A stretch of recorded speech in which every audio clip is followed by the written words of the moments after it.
Mic check 1 2. Mic check 1 2. What's going on? Before we get this started, how's everybody doing today, man? Mental health, everybody good? Everybody decent? At a decent level? Great, Bless, great, bless. great. No complaints. I just got to check the temperature because when we get to talk about these type of topics, it get a bit. I'm so sad. I'm sad. Oh Lord, see that this why we got to check, man. When we get to talking about these certain topics, especially with this masculine energy amongst women and things of that nature, it gets a bit volatile. So I just want to let everybody know this is a safe space. It's a friendly space. I read all the comments. Everybody in the comments last week, like, oh, they got to do a better job of getting this. Look, we understand everything is good going forward. But before we get this thing started, man, I want to introduce this amazing panel. First and foremost, we have Miss B. Taylor in the building.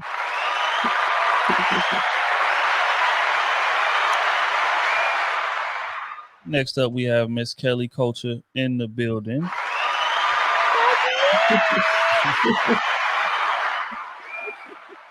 Like and subscribe to my personality. Facts.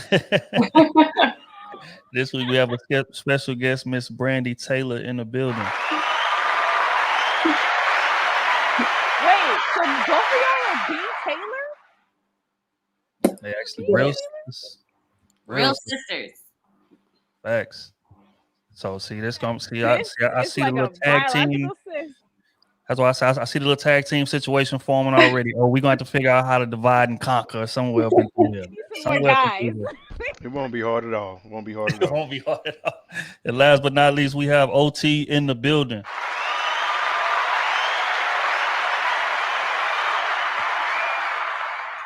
Today we have some very, very interesting topics. It was a clip that went viral speaking to the type of women that we are raising in today's society.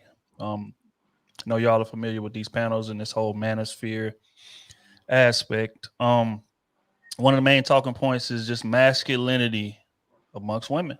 That's one of the main complaints. That's one of the, if you ask most men on here, like, how do we fix the relationship and the dating in this era? Most of them will say we need a bit more femininity out of our women, right? That's what they say. So today we're going to kind of unpack and break down exactly what a masculine woman is. And, again, finding the solution, like who's responsible for it, what's the solution for it in terms of fixing it going forward, all of those great things. But before we get this thing started, everybody in the live stream, stop what y'all doing. Like the stream. Y'all know what time it is. Damn, we already at 100. Y'all on y'all shit today. But everybody who hadn't liked the stream, man, get this shit going properly. But it's going to be a hell of a conversation that we're going to have here today. So, again, first question, man, I just want to get into. Again, all of y'all are familiar with this masculine woman term. I want to get y'all take on what exactly is a masculine woman to y'all. I'm actually interested in the ladies going first. B. Taylor, you first. Go ahead on dive in since you're gonna be the firecracker. I already know. What? Okay. The original B. Taylor.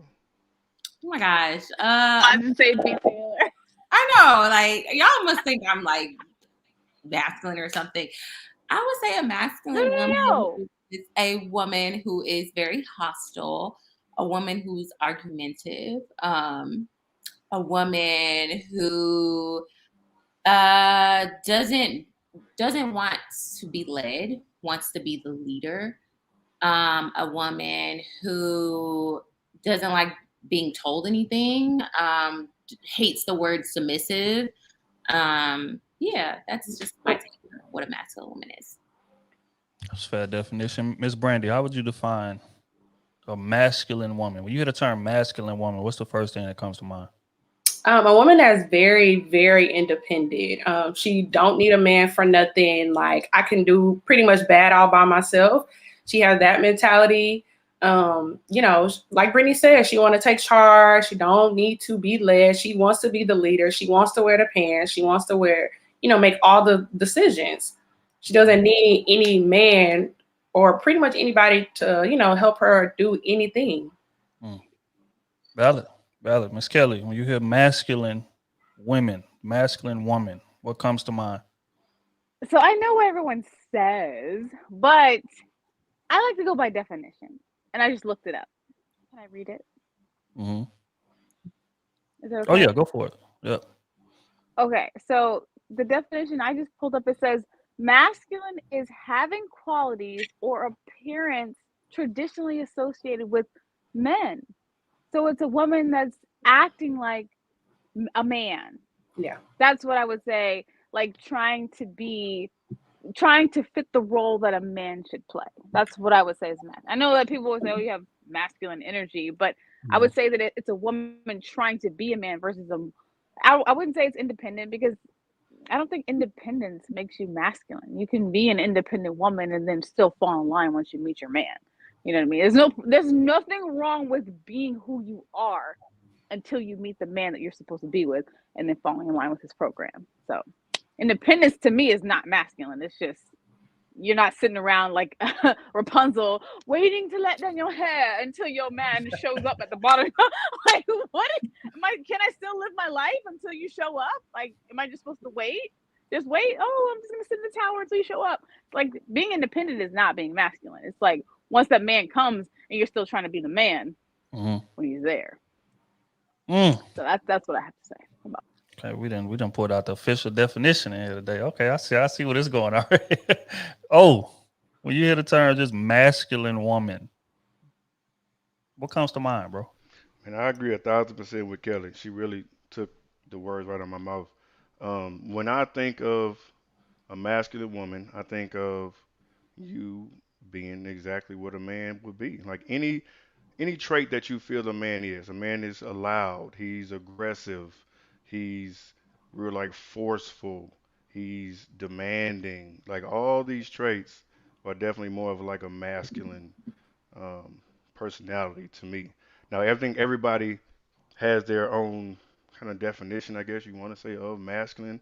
However, I think it's just in his natural role when you think of what men do and how men act and how men are, just in a general sense, that should kind of give you definition. So if you're acting like a man, if you're acting masculine, then hey, baby, it is what it is. When you think of a woman and what a lady should be like, those traits a lot of times are the opposite. So yes, you can be independent, but at the same time, you can, you know, like they say, rest in your femininity. Just like you want a man to be his role, it's the exact same thing with women. I don't see what's hard about that and why we always bumping heads when men just saying, I just want you to act like a woman.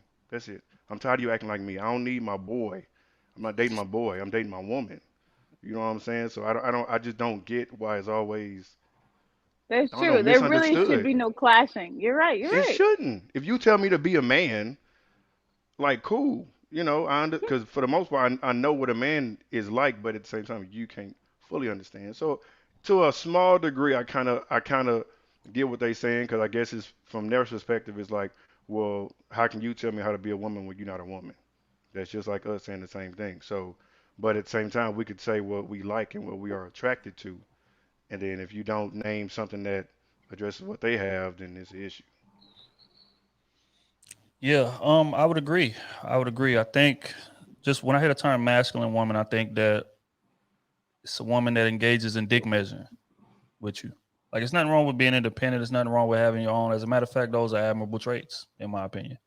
You're going out there, you're making good money, you got your own place, own car, all of that. Because when I see that and I hear that, I think, okay, my job is easier now.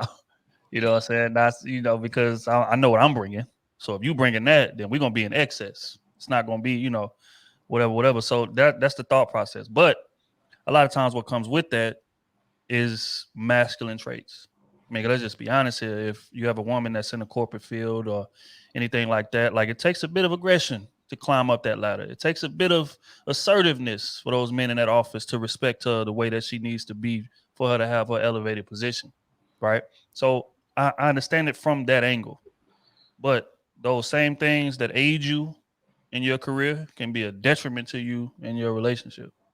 Because a lot of women don't know how to, cut that switch off, right? So if she's a, supervisor at work, she used to telling men what to do all day long. Yeah, nah, bro, I need this in about 3:00.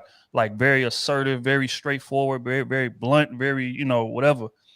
And then a lot of times it's hard for them to just leave that at the office. And when you're talking to your man, not saying you got to kind of just dumb it down, but don't be so, aggressive. Right. You're not the with it. boss at home.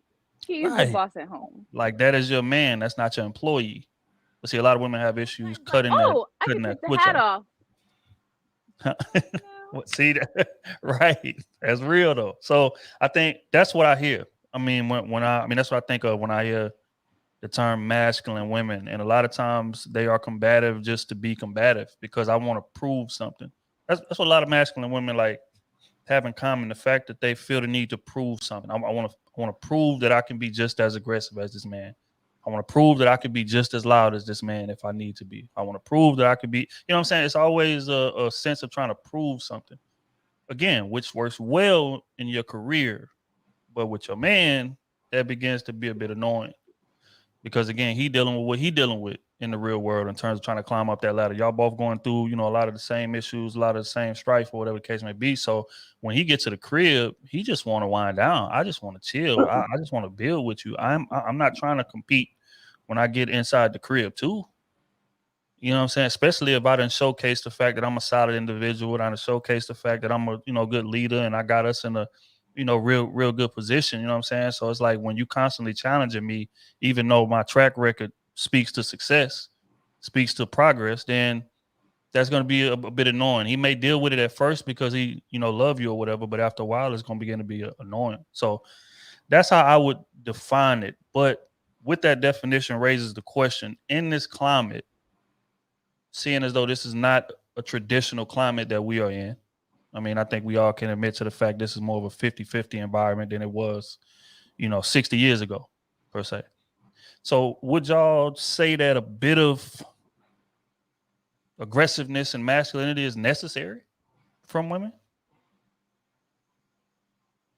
Yes, I definitely, yes. In the work field, you being soft and not speaking up can get you nowhere. If you're trying to move up the ladder in corporate, you're going to have to take initiative. Like when I got into my field, I was told by my male boss, you need to step up and be a leader and find your voice and speak up of what you want. So it's like, for me to get what I want, I need to speak up and be assertive and be firm with my words, or people are going to walk over me and not take me serious. So yeah, I think it is important. And I think it's important when a woman is a single woman and she's out in this world maneuvering with aggressive men.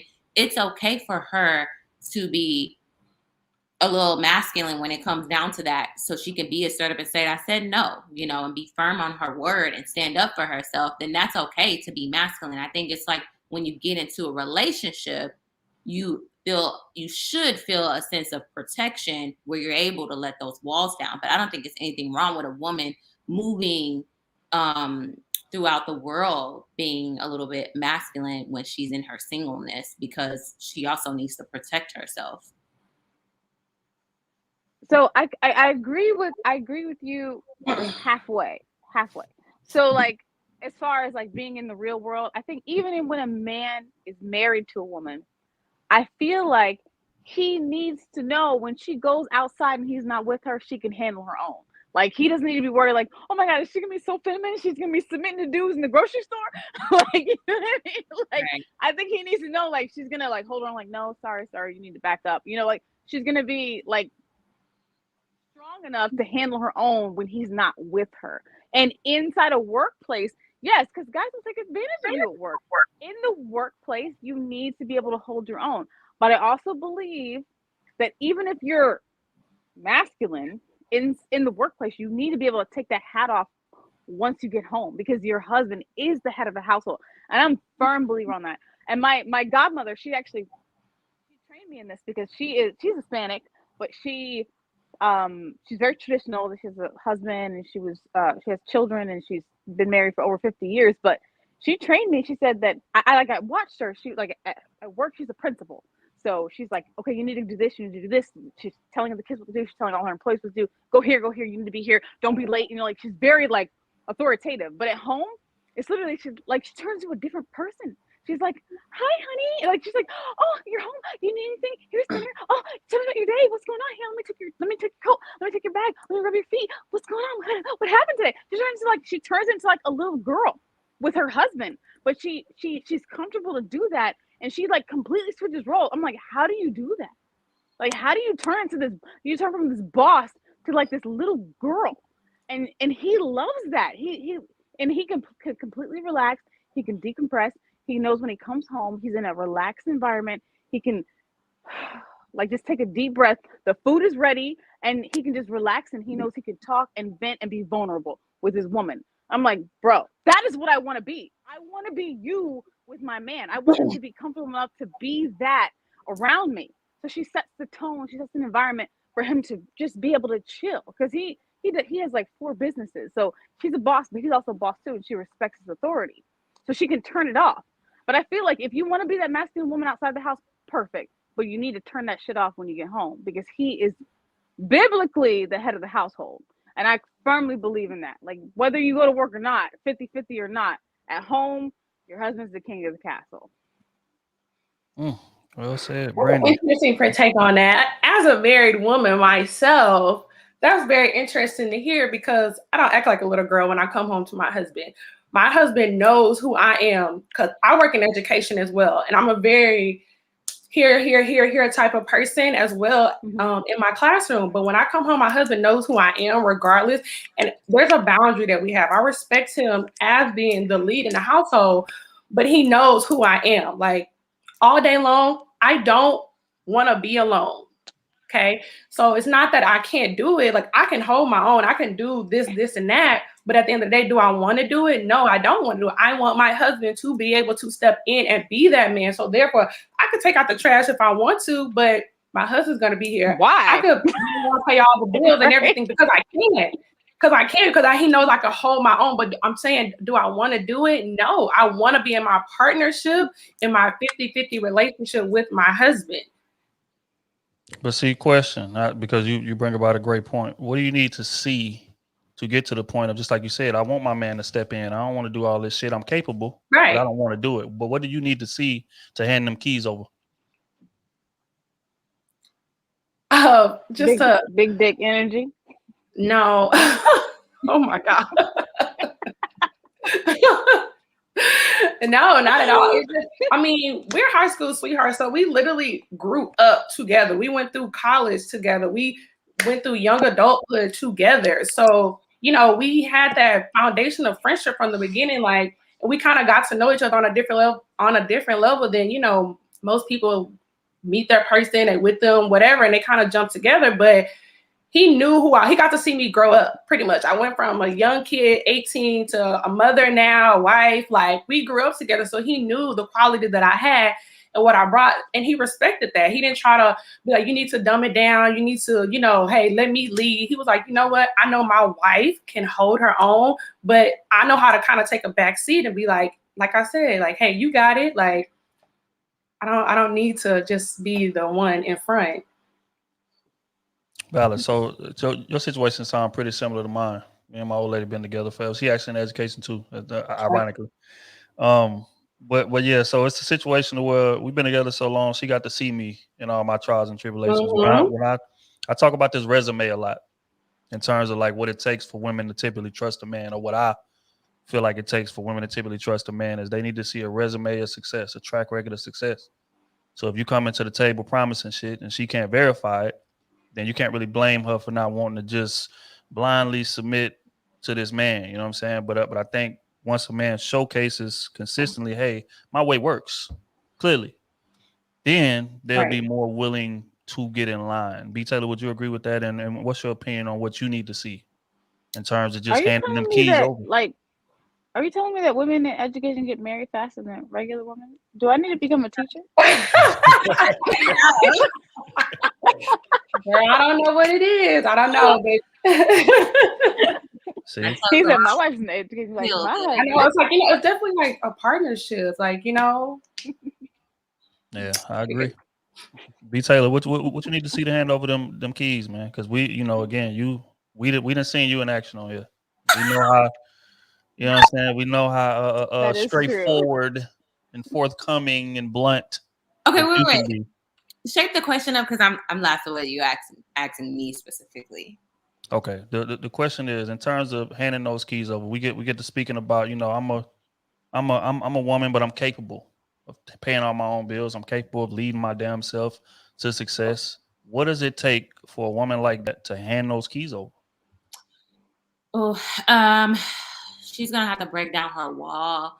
That is hard because that woman, that's nothing that he can do. She has to be ready to do that. Because that man can offer all he wants to, but if she's not willing and ready, that's gonna cause a resistance. And she thinks that she's showing him, no, I don't need you. She thinks that's a good thing. Women like that don't understand men. Women like that probably weren't raised around men. So all they know is strong women in their life. And they're looking like, well, I don't need you. I don't need you. I don't need you. That's a good thing. You want a woman that don't need you. You want a woman that can handle her own. And they look at that like, but they don't understand a man's language is to they need to feel needed. They need to feel needed. They're almost like, why am I here if you don't need me?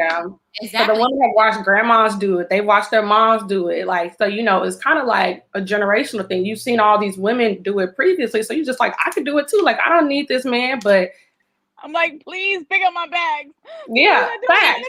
I'm like, can you get these groceries out the car and pull it up in the garage? Like, it's groceries, it's water back here. I don't want to carry that big ass thing of water, but I can do it, but I don't want to. But can I say that when I was younger, I was dating a guy, and I remember I was like all independent and I can do everything on my own type of thing. And I was like, you know what? Maybe I want him to open a pickle jar. Let me just act like I can't open it.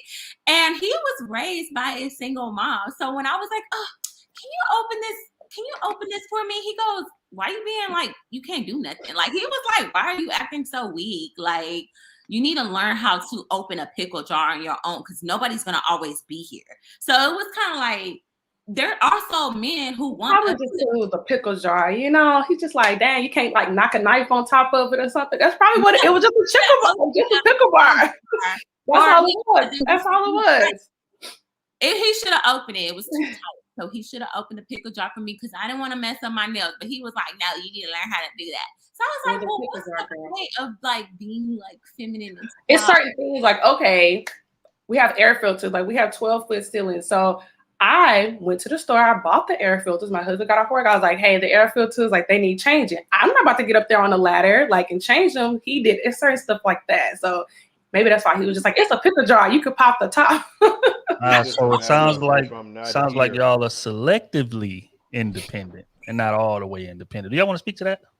Being selectively independent, because that right there is a bit confusing, and I know Oak can speak to that in terms of the type of signals that a man get. Like when we get to the relationship, we be trying to again find our place in this thing. Like where do we fit in here? How does she need me? But when y'all come in and y'all are dominant personalities, and I'm Miss Independent, I do this, I do this, what that does is that causes that man to be like, okay, well shit, she got it.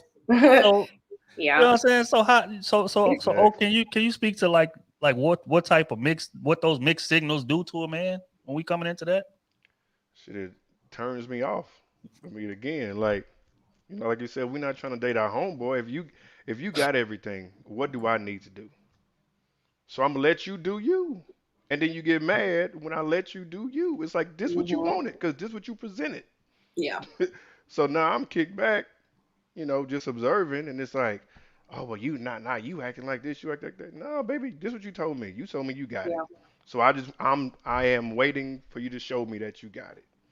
Plain and simple. And so it's like I'm not about to go above and beyond.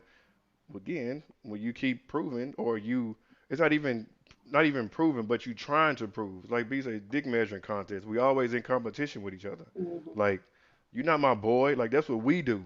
You know what I'm saying? Like there are times where we just chill, and that's how it should be. But I don't know. It's just competition. That's really what it seemed like. Competition, because they feel like they literally can do everything that we can do. When it's not. And we think that impresses that mindset. They think I'm making your life easier because I can do this on my own. I don't need you. So you should want to be with me because you don't have to be stressed of taking care of me, when really that's what men want to do. But women like that don't understand that. Like you said, it's just a competition. Like, you know, I think just kind of now it really is like, hey, I can do it too. I don't need you type thing. So if we could change our mindset, just kind of coming into things like, hey, I need to go in this thing, like letting my guard down, getting to know my, my guy, my girl, whatever, and just letting them know, like, you may be independent, you may be strong in these things, you may not need help in certain things, but hey, like you kind of said, kind of selective. Maybe when y'all first start dating, just kind of let him do certain things, and then you could build trust that way in your relationship. That's the biggest thing right there. I was just about to say trust. Mm-hmm. That's the issue. Women Yeah. just simply don't trust us today. So Yeah. if I could do it by myself, it's just you understand the pressure of holding everything on your own, and then now you are relinquishing some of those duties to somebody else. Like that takes a lot of trust. Okay. And if I don't think you can handle it, then I'm not about to give you that. Right. Yeah. Can I add this? Because I think also with masculine women, when they have jobs that they have to be masculine in, they have to raise their voice, they have to be assertive, they have to tell people what to do, and they're used to living in their own. Like I have a friend, and she was saying like she when she had a boyfriend, she knows how to build stuff because her dad taught her how to build stuff. So when he was trying to build something together, she was like, "Oh, you're not doing it right. Let me do it." And I was like, You "Oh." gotta have patience. I You just- have to have patience. And I caught myself doing stuff like Yeah, that. you have to have patience and know, be like, hey, well, my dad taught me this way. Can I teach it to you? Maybe this will work better. You just gotta use your words properly too, because you may be better at some things than your significant other is. But as long as you approach them correctly and don't come in like, man, let me take over. Like you don't know what you're doing. But like, kind of soft. I think it'll. But like I said, those type of women, they're like, how you don't know how to put this together, but I'm a woman and I know. Because So then I'm you gonna kind pay of for like, it. That's why you don't know. I'm gonna pay for it, get it done. Why I need to know how to do it? Exactly. I got the money to pay for it. That's fine. That's That's how fine they with be me. thinking. Yeah. But see that again, that's the thing, bro. It's the tone, and y'all say this all the time. So I gotta hold y'all feet to the fire in terms of when y'all giving out critique. It ain't what you say, it's how you say it, right? But a lot of the women again, be Taylor right. They come in that motherfucker like, what's out the way? Damn, you a man? You a grown man? Watch out, man. Watch out. they do. So at that point, as a man, you just like, damn, she don't respect my being. You know what I'm saying? Can I say something? Yeah. Sorry. Hold on. Let me welcome you to the stage properly. Miss Aida is here. Welcome to the stage. Properly. Thank you. Welcome. So I wanted to Everybody say, in the chat, get those likes up. Stop what y'all doing right now. If y'all have not liked the video, make sure y'all like the video right now. Y'all know I will press the power button and turn this shit off right now if y'all don't get them likes together, man. Go ahead, Saida. so I wanted to share that I was raised by my dad and my grandpa. Well, my grandparents, but most of the time I would spend a lot of time with my grandpa specifically, and he was a carpenter. So I know a lot of the tools, and he taught me how to use a lot of things. So that sometimes could be very intimidating to a man if you don't know how to control it. So I am glad that I had my grandma on the other side, like watching her, like she knew how to do things, and sometimes she was, it was, how can I say it? She was right on what she was saying, but she would let my grandpa make mistakes. So it's like, okay, she don't have to say, "Oh, I told you so," or "I knew how to do it." She would just let him be and learn from his own mistakes, and then he will come to her, "You were right." And that's just kind of like a balance that even though let him be. You can say, have you thought about if this could work this way, like the wording that you're using, not just bossing around and saying, "Oh, you should do it this way," or "This is the way that I learned how to do it." It's just a balance on how to do it. Now I have to say I made a mistake one time, and I regret so much because my two brothers, I had two siblings, and I asked them to change a lamp. It was like a ceiling thing, and it's been there for years, and I'm like, I don't like that thing, just get it off, and they're trying to work on it, and I'm looking at them, and I said, not even putting both of you in a blender can make one out of you. So they both look at me like, but I have to say, and I said first, I made a mistake. Yes, I regret, because I'm like, how I made them feel, right? But they look at me, but I'm so used to looking at my grandpa and my dad doing things that this is a reality that nobody wants to talk about. a lot of men nowadays don't know how to do things like this. Thank you. A lot of men don't know how to do things like this. And I am so used to having a role model like my dad and my grandpa. And these two that are a younger generation, they're like 23, 25, 25 and 27. They don't know how to do it. So, that's another thing that nobody wants to mention, but it is out there. It's happening. See, man, you was doing good until you turned the accountability back on us, man. Damn, No, I was no, riding no. with you. I said I made a mistake. I made them feel bad. That's the first thing I said. I apologize to them, of course. Yes. Okay, No. how do you maneuver if you see them putting together something wrong and you say, and you know how to do it yourself, and you know that he's putting it together wrong, and you tell him, he's like, I don't think that's how it's supposed to go. I know what I'm doing, and they continue messing it up. And that's when you walk away. Okay, you got it. Yeah, I'll let him walk away. I've done that several times. I'm like, You're right, you got it. Walk away. Yep. And like she was saying, he come back, man, I don't know how to do this thing. I'm like, yeah, Like, I was trying to help you, but I'm gonna walk away and be like, see, ego. We can't win. He don't even know what he's doing in there. But see, it's loud too. We and that motherfucker trying to figure it out, and we can hear you in the next room talking shit to like, hold on. Let them figure it out. I'd be like, okay, that's gonna be, you don't want us gonna be struggling. You're like, all right, that's fine. Just walk away. And that saves you an argument that, potentially could turn into something more than what the situation was. Yeah, because I mean, it's no worse feeling in the world than feeling like your woman don't trust you or she don't believe in you as a man. Like men take on a lot of, you know what I'm saying, in terms of responsibility, for real, making y'all have taking care of y'all, this, that, and the third. So when you getting that type of messaging back from your woman, like, oh, this motherfucker don't know what he doing. Exactly. That kills them inside. Like, whether they show it to you or not, like, you have to remember, like, words hurt. Like, especially coming from like your wife, your significant other, like whoever it is, like that things could like, hurt their character, like hurt them as a just think about it. Like if you saying something like you don't know what you're doing, damn, like they're like, oh, I have a tip for that. I noticed my grandma when she will ask my grandpa, hey, look, we have a leak or something's broken and it needs to be fixed. She will say it one time nicely, kindly way. Then she will ask for a second time. Third time, okay, done. She will grab the tools and pretend that she was gonna do it. And then my grandpa is like, okay, I have to do this shit. And then I actually started doing that and apply the same with my dad. It was one time I needed to install something on the wall. I know how to use the drill. I know how to use the tools, but I've been telling, can you do it? Can you help me with do this? Can you help me do this?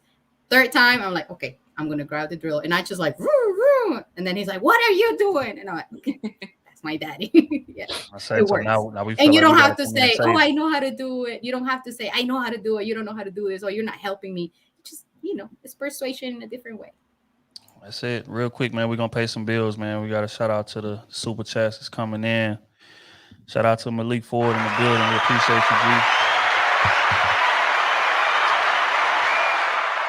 Family is in the building. Miss Lioness with the big 20 piece. We appreciate it.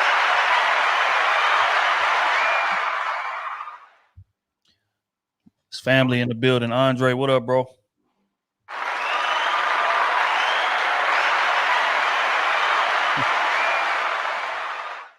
Kinfolk Red is in the building. Appreciate you, fam. The big 10 piece. This right here is old real brother. Y'all real sister. This old real brother right here.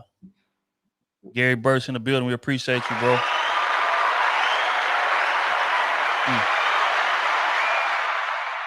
Yeah, you say it sounds very confusing when you want us to read your minds. Yeah, I mean, I agree, man. This is a situation. Oh, hold on. Miss Tanya is in the building as well.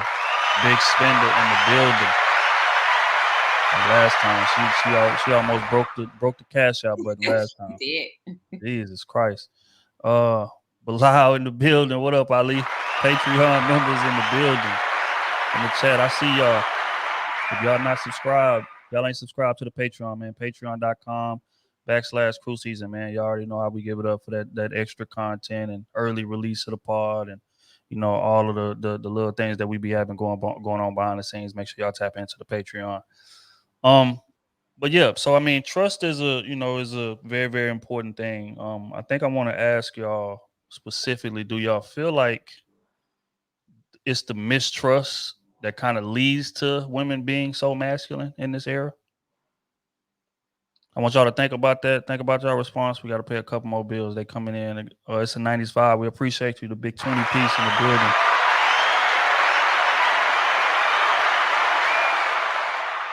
Kenny T is in the building. Bring your ass on stage. You're supposed to be coming up here, man. But yeah, so do y'all... Tanya's question. She had a question in her thing. Oh, okay, hold tight. Let me go back to it.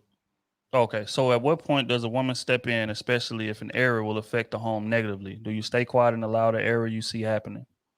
I agree with this. If he's putting together the baby crib, I'm not going to let him put that together wrong and be like, well, if you get because then our child is in a safety hazard because the crib may fall down and it's unsafe. So I agree with whatever she's trying to say.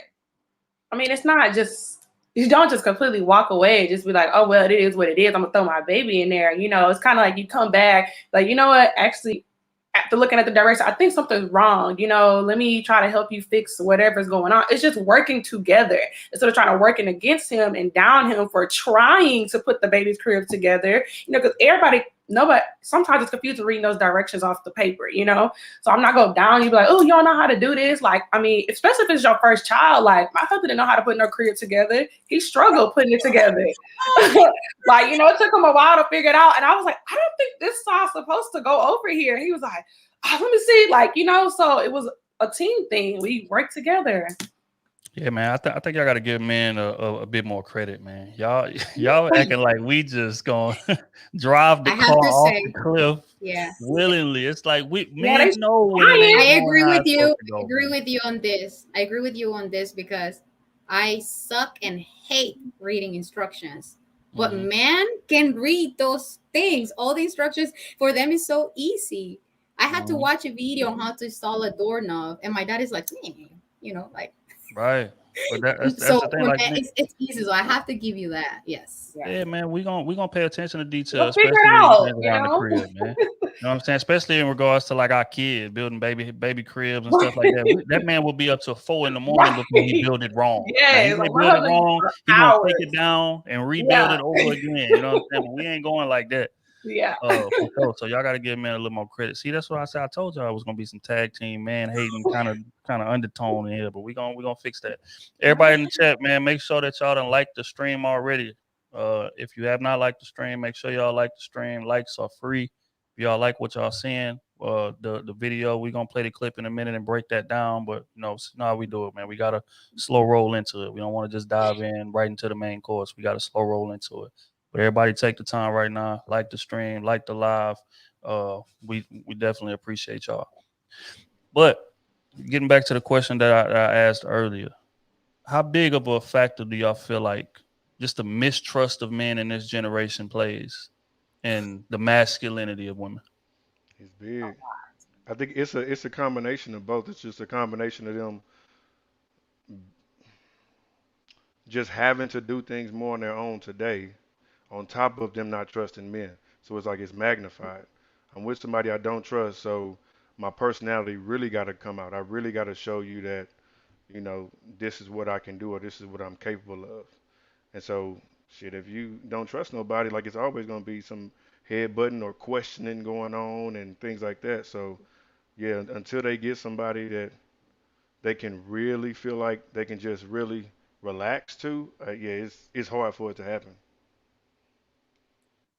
I'll be honest. I think a lot of Black women were raised to do everything on our own because we were told not to trust men. We were told that men can leave. I mean, even the saying mama's baby, daddy's maybe gives into the fact that a man can leave. And I think a lot of women were left out dry when they didn't have the skills to take care of things. I mean, we would watch movies of a woman being a widow or the husband leaving the family for another woman and the woman's over there trying to fix things and fix things around the house, and she don't know what she's doing. She doesn't have the money to pay for another man to come and fix it, or she's trying to fix her own tire. And it's like, we were taught that you need to learn how to do everything on your own, even from our fathers. Don't never depend on a man. You got grown men telling their daughters, don't depend on no man, because men, you don't trust them. They can leave. And you need to learn how to do it on your own, so you won't be out here when I'm dead and gone as a parent. You won't be out here lost in the world depending on a man to take care of you. And see, the only thing that's missing with that, because that's like 1,000% true, because that's exactly what we do. But we're still not taught that you don't need a woman. Because at the end of the day, we know like that completes us. Like we pretty much grow up all of our lives, trying to get this money right and trying to get a house, trying to get a car. We do that so we can get married and start to have kids. But it seems like the women only hear one part and like that's it. It's like marriage is not necessarily on the table, and just trust issues and things like that. So I think that's the biggest key too, just missing that last end where it's like, yes, you should not need a man. Yes, you should definitely know how to do everything on your own. However, you need to find somebody that'll work with you, with the hustle just as hard as you, and y'all would be, what I'm saying, a dynamic duo that nobody could touch. But it's not really talked about that. It's just, hey, you can't trust men. Men ain't shit. Men gonna cheat. Get your own. Take care of you. And if somebody happened to come in your life, then okay. Instead That's of like, really, and yeah, not yeah. a you should depend on him. Yeah. Hmm. And it's such a general statement. It's such a general place for all men, because all men aren't like that, like men ain't shit. They go cheat, they go do this. You know, in today's society, everybody like, nah, everybody's cheat, everybody do this. But you really got to kind of open your mind and realize like there are different types of people in this world. Like they could say women cheat, but it's women here that say, no, I don't cheat. I'm not a cheater. And that's true. So just be open-minded to realize like there are different types of people, and they all have different backgrounds. Yeah, I agree. I One think one you're thing is for certain, man, because men have every reason in the world to have as much distrust in women as y'all have in us. But one thing that you'll never hear on these panels is a man say, "I don't need a woman," Right.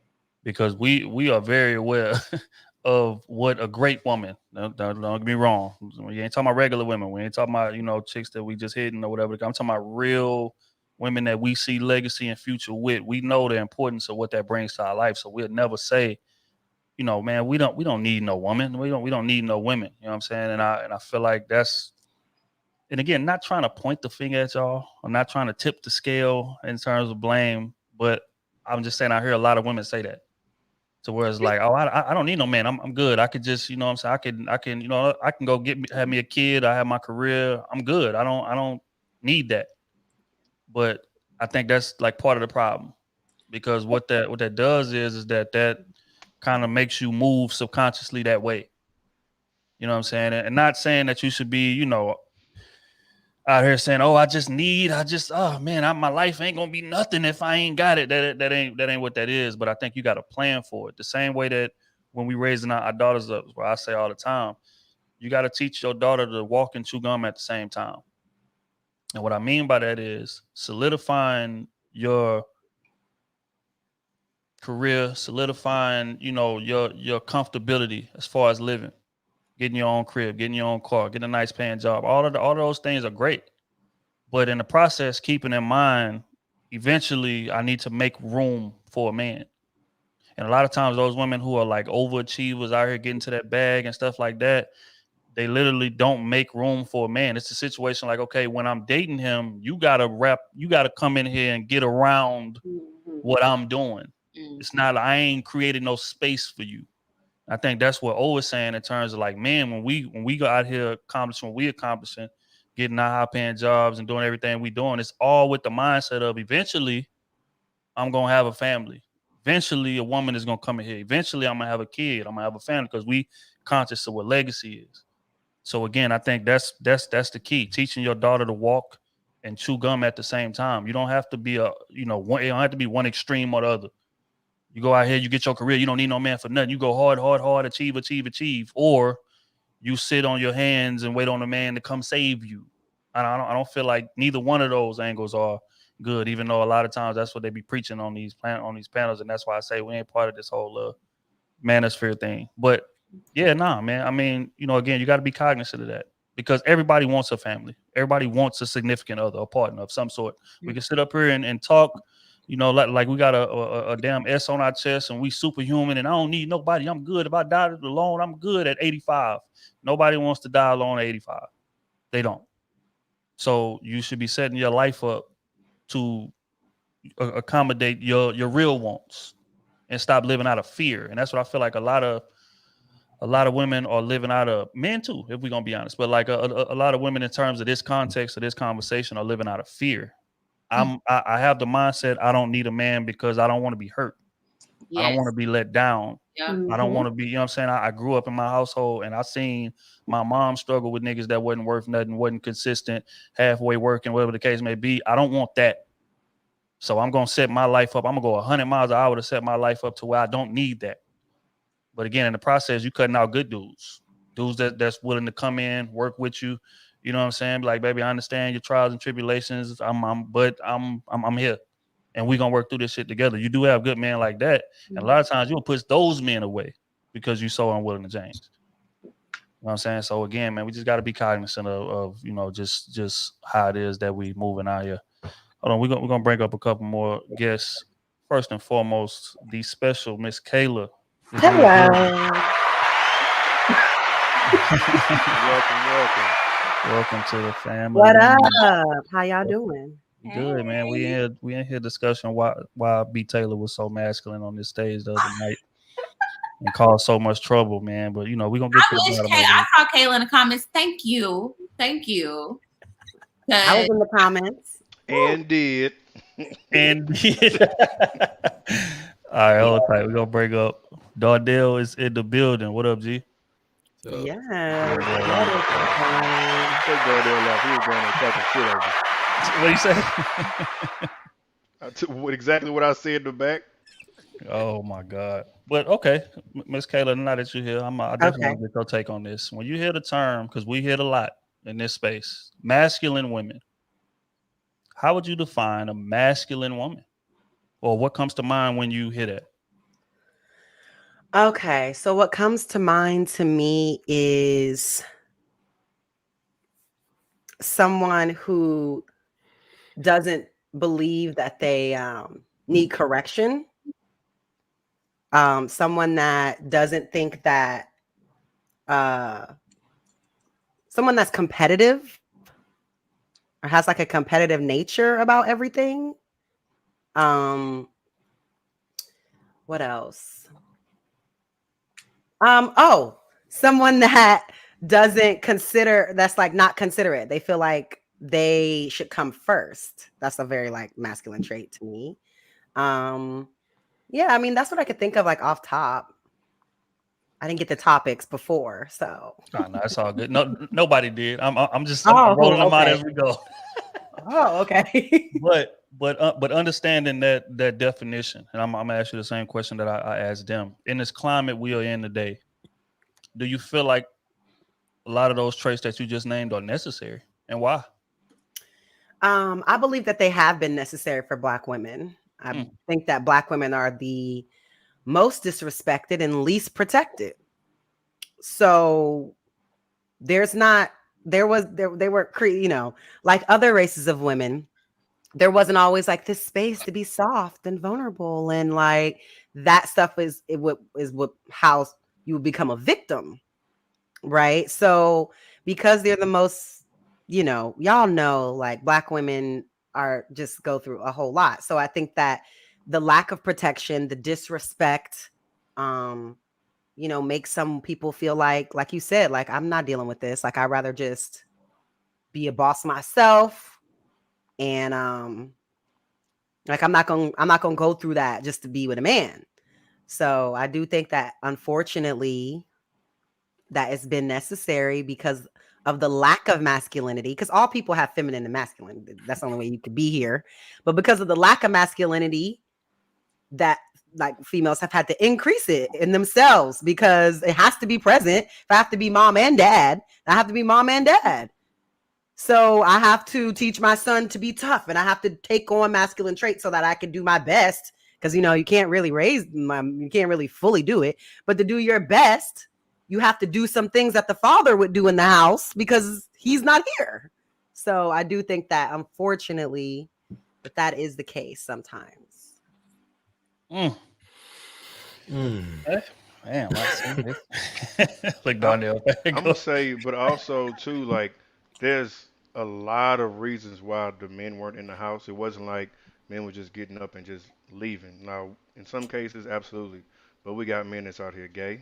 We got men that's out here going to jail. We got men killing each other.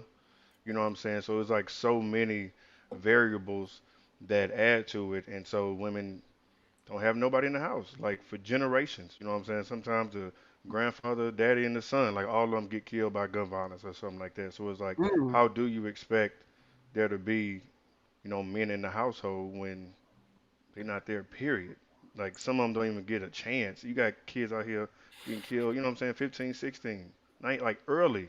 Mm-hmm. So like some people don't even get the chance to really grow or learn or anything because you know, you got kids having kids at 19, 20, 21, 2, 3 kids, he dead.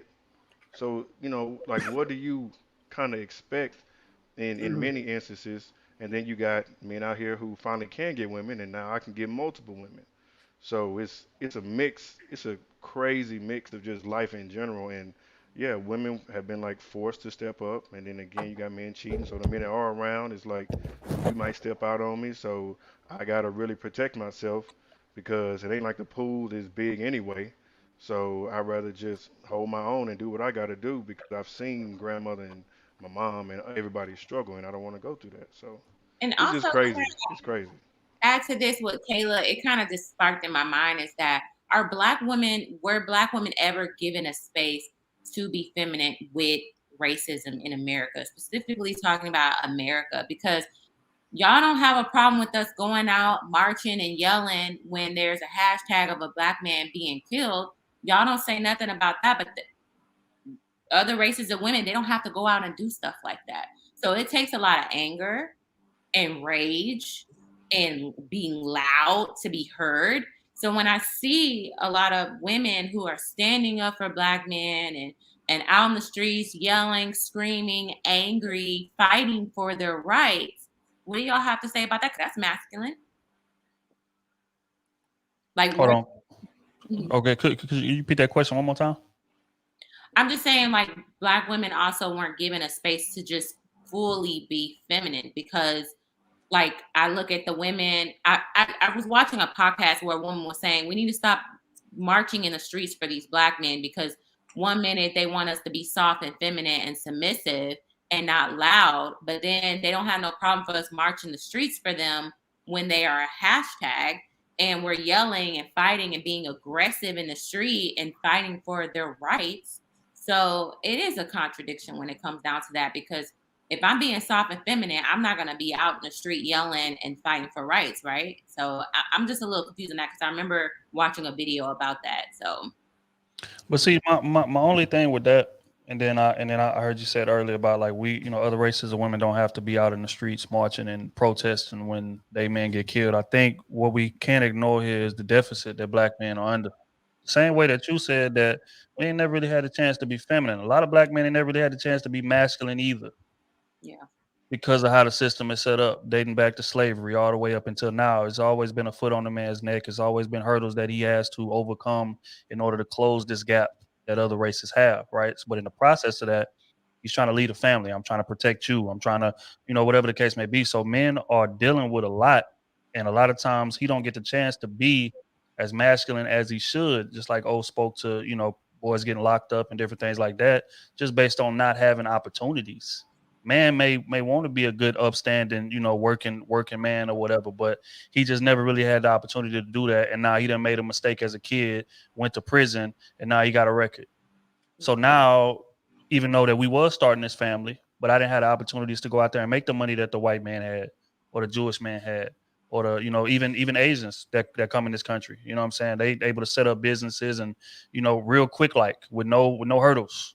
But They're able to it's come not, in, set up shop, and go. But in terms of black men, we know what the stats are in terms of how many of us can walk in a bank and get a business loan, or how many of us, you know what I'm saying, like that type of stuff. Those are real hurdles that but men why are are trying to get black over. women able to do those things?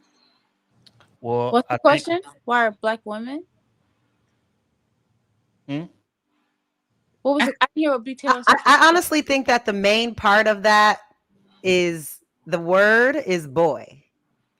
And that is something that white men used to call black men.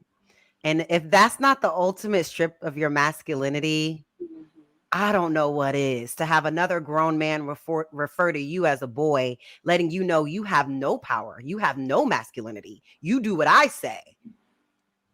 I mean, But why are it's black women devastating. It's really devastating. And it's like traumatic, No. is it not? No, why are black no, women able to overcome all of that no, and abuse that they Kayla's experience and able to own businesses, go to school, and do it with children? But Yeah. like when we hear about a black man, they have all these excuses of why they did this and why they committed crimes, and it's just like It's I don't- systematic, Taylor. but It's yeah, systematic. That's Kayla's how they not attack the wrong. black people. You start Right. with attacking the black man, you make him economically irrelevant to his community, and that's how you're able to get in there and fuck shit up. Yeah, and Kayla's not wrong, because I have even a lot of white women, because I work with predominantly Caucasian people. Even a lot of white women will be like, "Hey, girl, hey, little girl." And I'm oh like, yeah, I got that. I Don't haven't do been it. I even say I haven't been a girl in a long time. You can refer to me as Miss Kelly or woman. Like, I'm not a little girl. Like, Mhm. and if they call me that, or if they refer to me in that way, I don't even respond to them until you can address me as who I am. I will not respond to you. I'm not going to react to that form of communication, because that's not what I am. I'm a woman just like you are. I don't care how old you are. If you're going to speak to me in a condescending manner, I'm not going to respond to you. I'm not going to speak to you. You're not talking to me. Oh, you're talking to her over there, because you're not talking to me. Number one. Number two, I do believe black people in general start in a deficit, which is why I think, and please forgive me for all the white people that might be listening, I think white people are the superior race, because when you can dig yourself out of a hole and still make yourself equal and even superior to other races, that makes you stronger. Imagine if we started out on an even playing field. They'd be in Mm. trouble. We would surpass you 1,000 times. We would run circles around you, but we start in the negative. So, like, what does that say? That doesn't say we're superior. When we start in the negative, we're digging out of a hole to get to where you already started. We're starting, like, you get a head start and we pass you anyway. I don't know if we're Superior. passing anyone. I don't know if we're passing anyone, because most black men don't even have enough money to retire at 65. So I don't know if we're like passing it, but we're doing really Right. fucking great. But Yeah. imagine if we started on the same level. Playing field, right? With the same resources, or if we actually had the resources that our ancestors earned, that they live off of, that they got for free, it would obviously be a totally different situation. But I also And just real quick role though, I'm just saying, models. like, when I'm saying, I have a lot of Caucasian friends, and they're born into 2-parent households. They're born into families that leave them legacy. They leave them with money. They pay for their student loans. They pay. So when they graduate from college, they're like, I'm just fresh and ready to start the world with no debt. Like, you know what I'm saying? It's like, it makes you more ready to start this life, versus like, I had to struggle. I had a 1-parent household. I had to struggle through school, through college. My mom could barely feed us, and I'm struggling on an empty stomach trying to get through school. And then I still went to college, and I still made it, and I still now have a career, and I'm equal, and I still have to surpass you, even with all the stigmas that are in front of me. So that's just a lot. African men can come here as an immigrant and they look down upon Black American men or Western men because they're like, well, we did it. We went to school to be a doctor. What's your excuse? I wasn't even born here, and I'm passing you up. What's your excuse? You're right. But I have African friends, and they're told not to talk to African Americans when they get here. They are literally conditioned. Especially the women. My friend growing up, she was Nigerian, and her parents told her that she could not marry an American guy, that she had to marry somebody Nigerian or from some other African ancestry. Mm-hmm. And I was like, "You for real?" And she was for real. She was now married to another Nigerian man. And outside of this country, the propaganda that they're presented with is like, they only see like ghetto Black people. So they only know like the Black girls who are like, oh my God, I'm Shaquana. But they don't even know that there's other versions of Black people. They only Not a monolith. Black Americans are ghetto. We cannot associate ourselves with them. Like that's what's portrayed to people in other countries. So they automatically have a negative outlook on us when they come here. And just real quick, the difference between us and them is programming. They didn't come up under the same circumstances we did. A lot of their dads was in the house. They actually had family structure, and we're gonna teach the importance of education. We're gonna teach the importance of entrepreneurship. We're gonna teach the importance of you not wasting this opportunity to go to this country that's the richest country in the world and do what you need to do. A lot of Black men who were born in America didn't even have dads in the house to begin with. They didn't have dads in the house. So again, the structure was ruined right out the gate for a lot of us in terms of programming. But I want to get back to that question you asked in terms of like why God damn it, I done lost my train of thought. About What you asked at first? Oh, about women going out and marching. That's why. Yeah. That's what it is. It actually benefits them more to allow y'all to excel. That's what you're not understanding here. They want y'all to go out and accomplish things because, again, y'all are not the leaders of our community. You can go out and accomplish everything you want to, but y'all are not the leaders. How do you cripple a community is you cut the head off of the leader. So allowing y'all to advance and keeping the Black man down aids their point, because what's that going to do? That's going to cause dissension between us, just like we see on these panels every week, us arguing and fighting over superiority. When these other cultures, there is no argue or no fight for superiority. The man is here, everything else falls under, and it's understood. But with us, it's not like that because of what you just said. Again, Black men, even like I said in the 80s, especially with the whole crack pandemic, we know what happened with the Iran-Contra scandal. They literally put the drugs here for us to use and for us to sell and all of that. And a lot of us, and change the laws to give us more prison time, all of that good shit to get the Black man out of the home. Why? Because how do you cripple a community? You cut the head off of their leader. It doesn't matter what everybody else does. Y'all can go out and be as accomplished, to make as much money as y'all want to. Y'all are not a threat to them. We are, because we are the leaders. So that's the answer to that question. They cut the head off literally, because I honestly believe that it started after Martin Luther King died. Right. All the people that were funding King and funding those movements are people that succumbed to the drugs. And then they started the welfare, and then they did mass incarceration, and it just got worse and worse and worse. You have to remember, they see Black men as a fear. They don't fear Black women. We could yell, we could be screaming, crying, hollering. They like, oh well, whatever. But if a Black man does, oh, you're a threat. Like, no, we gotta calm him. We gotta do something to take him down physically. So you gotta think about it like that, Brittany. Yeah, so those are the circumstances. And the best way to do that is to make their women disrespect them. The best way to do that is make their women disrespect them, so you don't have strong households. Therefore, you don't have strong Black communities. It starts in the household. Right. That's why that Black love is so important now. Like, as you can see, like, that's a big thing. Like, couples are staying together longer. It's like, oh, Black love is so beautiful because, it's been kind of messed up for a while. So people staying together, being married 5, 10, 15 years, it's like, wow, that's so beautiful to see in the Black community right now. I love it.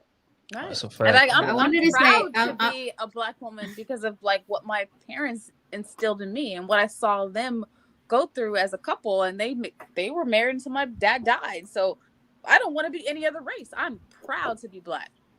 Period. Sayada, go ahead. You had something you was gonna add? I just wanted to say, obviously, I am not Black. I am Latina. You're not? Like a little bit. I wish. So I respect every single race, and I wanted to say that yes, definitely, in order for you to understand your present, you must understand your past and your history and where you're coming from and all the things that you were put on through. Now, don't get me wrong, I heard everything that you said, all of you. It's like we have the same issues. We struggle. We come from. I was raised by my dad. I didn't have my mom, so my brothers lived with their mom, not with my dad. Eventually moved with my dad.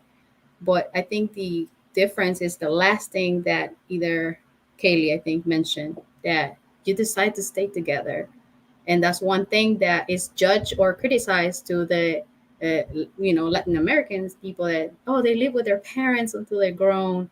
Oh, they're 5, 6 people, 7, 8 people living in the same house. But we will not. Family first. Families first. Like I had the pleasure to meet someone a few years back. He was like around 50. He was somebody's uncle, and he said that he spent 20 years without seeing his brother, to the point that he went to the airport. We went to pick his brother. He didn't recognize his own brother. I cannot even think about it. I can't think about that. Like, I see my family every day. We even decide to live close to each other, like in the same neighborhood. That's very common here because you want to keep your family together, and that's what you're taught to do. So that, I think that's obviously, like you said, they kind of broke it, and made you do that. But that's where you have to leave the victim mentality and stay stronger, because you all are strong, but you have to use that strength in a positive way, not to fight against each other, but to remain together. And that's what's so wild about it, because we get to see our strength showcased when those incidents that y'all spoke about earlier, black man gets shot or by the police or whatever the case may be. Like, we band together like no other, and we get shit done, and it's powerful and it's quick and it's swift. But after that's over, we go right back to the bickering, go right back to the divisiveness, go right back to the bullshit. If we can manage to maintain that for a decent amount of time, that should be scary for real, in terms of what we can accomplish. But that was the whole purpose in dividing the black community. Like, even since slavery, let's divide the light skins against the the dark skins. Let's divide the women against the men. They purposely did that so we wouldn't be a strong community, because they are afraid of our strength. Period. That's a fact. Darnell, real quick, bro. What's your thoughts on this? They build the family, the black family. Hold on, say it again, B. Taylor.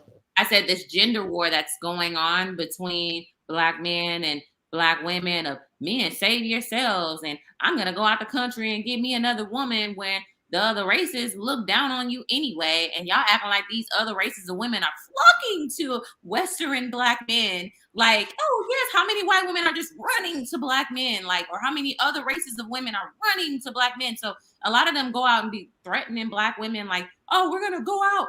Do it and see how that works for you when you're in trouble. Or you can go to your community, have the healthy conversation, and build the family back again. Because other races, they're creating legacy together. We're black not. Black But men I think do that's a have small situations percentage. that other races don't have. I think that's also a very small percentage too. Right. We marry y'all like What's up with 85, these guys? 85, 87%. So 88. we married. Yeah. So I mean, so that's just a small minority group, very small group. And a lot of times that be It's men. really, and that's really low key. Like, it's like it's supporting like prostitution culture, because like women in these other countries, I mean, you have to pay. Like, do you really think if you just go to this other country and walk down the street that all the women are just like they don't even speak your language? Yeah. They're fucking with you because you doing something for them. This whole they love you for you. What? And then come to America and bring their family over and have a better life. Get their green card, do something different. Hey, but they're like thinking like that because you go there, you have all these options, and that you don't have to pay for it. Like, you have to pay for it. You have to give them money. I'm for real. Like, you have to give them money. But black men are known to have a certain situation. They don't care about that. And I have a certain situation. Yes, they do. What does that mean? Yes, they do. They care a lot about it. Y'all do too. We're gonna keep real. But go ahead. Y'all have been digmatized plenty of times. Listen, my best friend is Korean, and she did a research project on it. She was like, according to all the races, the black men are the biggest. Yeah, but for sexual I had pleasure, a friend who lived That's what I'm saying. in That's for sexual pleasure. That doesn't like sexual pleasure. Nobody's running to like, black men. that's a shame that Black men are known for that instead of being providers for other races. Other races of women are not running to Black men because they're marriage material. They're running because they have a big, Yeah, because they getting cheated That's on. all we want to be wanted for. In that moment, I mean, I'm just saying. Like, I had a friend who lived in Jamaica, and he said women used to literally come and be like, "I want to know what they're talking about. Like, what is Jamaica like?" Fetishizing them, which is not also good either. Really quick, I want to touch on a quick point that Big Tay was talking about too, because like Nigerians, I got several friends that are, and it's like it's either engineer or it's a doctor. That's it. Like that is what you're gonna do. Yeah. And I dated a young lady who was Nigerian, and she was a teacher, and her parents was upset. She was a teacher, good grades, everything, made honor roll, all that stuff. But because she decided to go against the grain on what they are used to and what they see as like the pinnacle, like it's either all or bust, pretty much to them. And we just don't have those type of standards. It's like we so used to just trying to survive. It's like, baby, you do what's best for you. Find something that got good benefits and that's gonna pay you a decent amount. You have a good wage and have some vacation time and be happy instead of really putting in the grind and the process like others do, and where they setting each other up. You know what I'm saying? Like every single one of their friends is engineer. Period. 6, 7, 8 of them deep. You know what I'm saying? So opening up businesses together. Yeah, but that's Exactly, also they got their education in another country. Together. While other Black It be men here too though. are looking up. Here, it's here. Yeah. One Like of U them- of I H. know, like it's way cheaper to go to college in another country. It might be, but it won't be as Maybe they accept it. valuable. Yeah. Yeah, they come Unless to you go to like Europe and you decide to go to like Oxford or something. You know what I mean?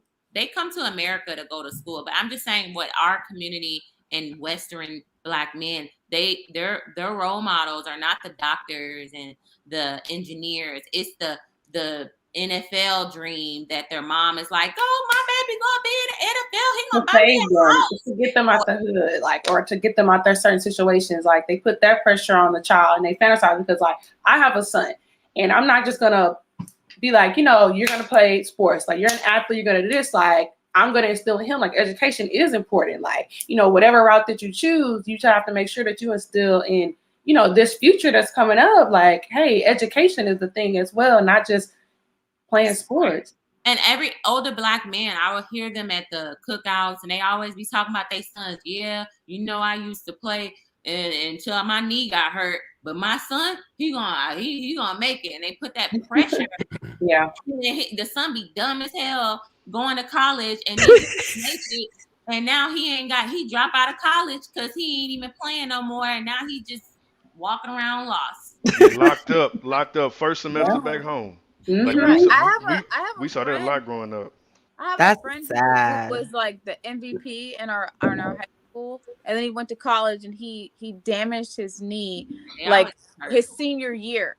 And so he wrote a book called The Athlete Student instead of The Student Athlete, and he goes around and he talks to young Black men about taking advantage of the education that you're given, even though you're on a scholarship. He said because you never know, like you may not get that NFL contract, but you can still utilize the education that's given to you, and you can still succeed in life and make more, even so, than you would have made if you would have played a couple of years in the NFL or the NBA. So, because life is seasonal, and like even if you do make it to the NFL, it's gonna end. And then what are you gonna do? And like I see, like I've heard, I know y'all like basketball wives, whatever, but like I've just heard some football wives say things like, after he stopped playing, he don't really have no purpose. He just be kind of like depressed, like he just be like around, like I don't know what happened, like because their identity was in being that athlete. And now I'm older, I'm washed up, I can't do it anymore. So what is my value now? That's true. Yeah, I agree. Or they'll go and have a fruitful career, but you don't realize like the end of an athlete's career, they 32. 33. That's very young. You know what I'm saying? So even if they done made money, a lot of times they don't manage money well. So they done been living this $5 million a year lifestyle. And now that $5 million a year ain't coming no more, they continue to live that lifestyle, fuck around, be broke at 36. So that's what a lot of it is. You know what I'm saying? We gotta, we gotta educate ourselves as a community. I think like the main thing in terms of us closing this gap, I feel like is financial literacy, bro. Like that's They should marry Sierra. That's a whole nother subject. But real quick, man, we're gonna pay some bills and then we're gonna get into this video, man. We had an hour and a half mark. I told y'all we're not doing no more 4-hour streams, and I meant what I said. And I'm speaking first after the video because I'm sick of this shit. All right, bet. Darnell gonna react first because I know it's gonna be a bit of triggering here, but Darnell gonna go first. All right, first one is from Miss Tanya. She says, "My husband wanted me to ask you, if you raise your daughter seeing you as a standard, would you encourage her to seek less?" If you raise your daughter seeing you as a standard, would you encourage her to seek less? I don't know about that one. I don't know if I understand that. Yeah, if you raise your daughter seeing you as a standard, I think it's like you are the standard. Yeah, what you are the standard. Where you encourage your daughter to like do less than who you are, what you are. Because everybody can't be you. You could be you a real high standard. I guess it could be. For me, if I'm in that situation, I would just have you be more realistic because everybody's not going to be like your dad if he's a super solid individual. So you want to find someone maybe with traits like me, but he's not going to be me. Find someone that's like better than me. I would want my equal to be better than me. If that's right, or find someone that's like you're equal to, like whatever his standard may be, like it's high here, but you may not also like all the qualities in your dad. So find something that you could be okay with. But even if he's not the man that my dad is now, my dad, and he physically said that it's important to him for him to know that whoever I do marry is willing and coachable to be under his tutelage. So I think that is important. Like if you're not there yet, obviously you're not an accomplished doctor and professor like my dad is at whatever age at 30, if we're the same age. But if you're coachable and you're willing to go under my dad's tutelage and listen to men like him, then he feels like you'll be able to learn what you need to learn to be a good husband. You know what I mean? Yeah, I'm gonna be honest. I agree with Kayla. I agree with Kayla. I agree. Yeah, my daughter, I ain't gonna lie. My dad used to say that too. I'm sorry. Oh, no, go. You all right? Go ahead. I was saying I agree with Kayla because my dad said the same thing. He's like, like right now you're a grown woman and I'm in my 50s. He was like, not every guy you meet in your 30s or 20s is gonna be like me. He says you need to be okay with noticing potential and noticing that they are teachable and coachable and willing to learn. He said because they're not going to be the 50-year-old me at 30. He says so as long as they're willing to learn and grow, you need to be okay with dating their potential. So he said you look for potential, don't look for the man to be arrived because he's not going to be a 50-year-old dad at 30. Unless you want a 50-year-old, because you can get ain't nothing wrong with those, but that's what you want. You can get one of those. My daughter bring a 50-year-old nigga to my crib and getting swung on. That's okay. I swear to God. Not if she's in her 30s though. I don't know. I ain't going for that either. Nope. Nah. Leave that old nigga at the crib. 5 years away from my age. Hell no. Exactly. No. But real quick though, to answer that question though, I feel like no, I'm not raising my daughter to accept no nigga less than me. Hell no. And again, even though I might be 50, sure, but we can prorate that. Where was I when I was 25? He needs to be on that same ballpark or ahead of that. If you bring a nigga that's less than that on the prorated scale of where I was when you was that age, I'm gonna be disappointed and I'm not gonna approve of it. That's just honest. But I don't think that's fair because he may not be where you're at 25. You may, had a head jump on him, but he'll probably be there when he's 30. But if your dad's a good man, he'll be able to have a conversation and tell you if he has the capacity to get there. Right. Yeah, that's what I'm saying. He's still growing. He's still trying. He just wasn't as successful as you were, maybe, in your earlier years. Yeah, but a man can see through some bullshit if he's on some bullshit. I remember when I met my son's dad. He was 19 and I was 22. or 21. He was 19, I was 21. And he said, my dad said, he's not going to be on your level right now at 21 until he's in his 30s. That's what he said. When you're at your 21 age, you guys will be equal when he's in his 30s. And right now, he is 33. And I was like, man, if you were this guy when I met you, I would have married you. Yeah, but again, men's version of potential is totally different than women. At 21. Yeah, men's version of potential is way different than women. Women give way more grace but than men dads give can in see terms it. of potential, bro. Yeah, but dads can see it. Right. Really, So dads that's can what I'm see saying. it. She ain't bringing nothing less than me to the crib, or I'm gonna be disappointed. Get that nigga out of my crib, man. He is not on your level. And if you choose to date down to that, there will be consequences for doing so. That's just what it is. But Tanya, great question, man. We're gonna keep this thing moving along. Jay Daniels in the building. He said Malcolm X made that statement when black women were still feminine and under the leadership of black men. Black women have misused that quote ever since. Which quote was that? I don't know. Damn, Jay Daniels, you're going to tell us which quote that was. Black men have never asked black women to march in these streets for us. This is another tired argument that they keep talking about. They didn't, because I thought they coordinated that with men and women in Selma, but maybe I'm tripping. Right. PNG 15 says, growing up, we weren't taught to help each other. Everyone was your competition. Black women didn't like me because I was a nerd. My wife is Filipino, and it's sad that us black men are public enemy number one. B. Taylor, don't roll your eyes. Acknowledge what that man is saying. I acknowledge that man's struggle, man. He said he wasn't getting chose. Well, Do y'all want to speak to that? I do. Can I speak to it just really fast? This is a misconception. This is because you have only been around these black people, and that's what it is. When I went to Howard, I had that same thought process, and then I went there, and I was like there are so many different kind of black people, and there was a whole group for like not nerds, but there was a whole group of people that congregated together that were rather nerdy, and they like anime and weird things, and it was a lot of them, right? But you have to get around a lot of black people to find different kind of black people other than the people obviously in your neighborhood that you grew up with. So in your neighborhood, that's a total misconception, because going to Howard taught me there are so many different types of black people. You just got to go like find them. I love my nerds. I love my smart guys.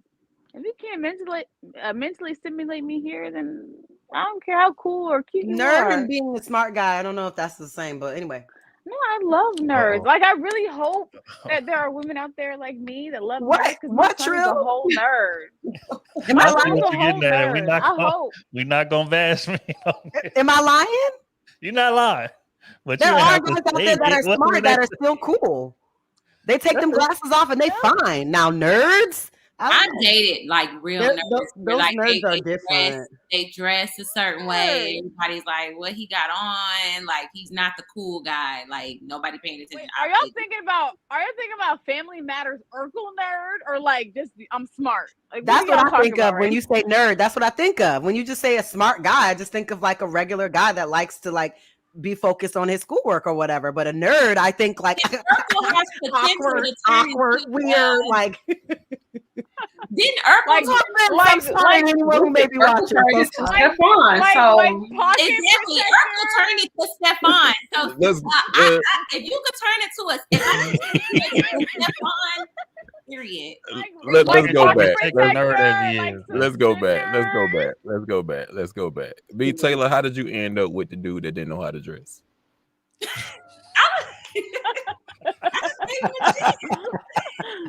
I just want to know, like, what got him to that point. You know who I'm talking about. She laughing because you know who I'm talking about. What? That is the easy fix. I just want to know what got him to that point. You can teach him. That's teachable. No, but how did he get in the door in the first place? That's what I met him in the library when I was studying. In the library. I met him in the library. So he's a real nerd. Okay. What did he have on in the library? What, he was studying? Like what? He have on suspenders. He has suspenders. Was he? She hired him to do her homework. He had the cowboy cut, boot cut jeans and boot cut. Then he had his pocket protector. He had a sweater around his neck in the summertime. Stop. No, he did not. Stop. So Oh you my got Got on it. bootcut Cross. jeans and Nikes. It was a Leave cross. him where my he at. stomach Leave him where he hurts. at. So how long did it last? But he was smart. It lasted, but he was so smart. He was arrogant, and so he was an asshole. So it didn't work. Oh, Mm. one Did of you- them. Arrogant with bootcut Yeah, jeans? that's One of different. them. One of them. That's crazy. That's crazy. A So nigga he arrogant was with like, bootcut jeans is crazy. He That's was like, crazy. do you understand the metaphysics of the cumulonimbus Now, and next the question, we cirrus gotta leave stratosphere that swell? person. Yeah, man. We gotta move on from this one. Yeah, she gotta just. All right. I'll That's stop. true. That's true. All right, man. All We right, got let's get to the we got video. we got a couple more left, man. Hold tight. Booker Ronan in the building says salute to the crew and the alumni, just kicking back and supporting from the clouds. Keep the momentum going. We appreciate you, gang. Last but not least, Red in the building again says, get the damn likes up. Matter of fact, Trill, pull the plug on this. They ain't real. That's a fact, man. Y'all get the likes up. If y'all ain't liked the vid already, shout out to everybody in the chat. Malevolent Elephant, I see you.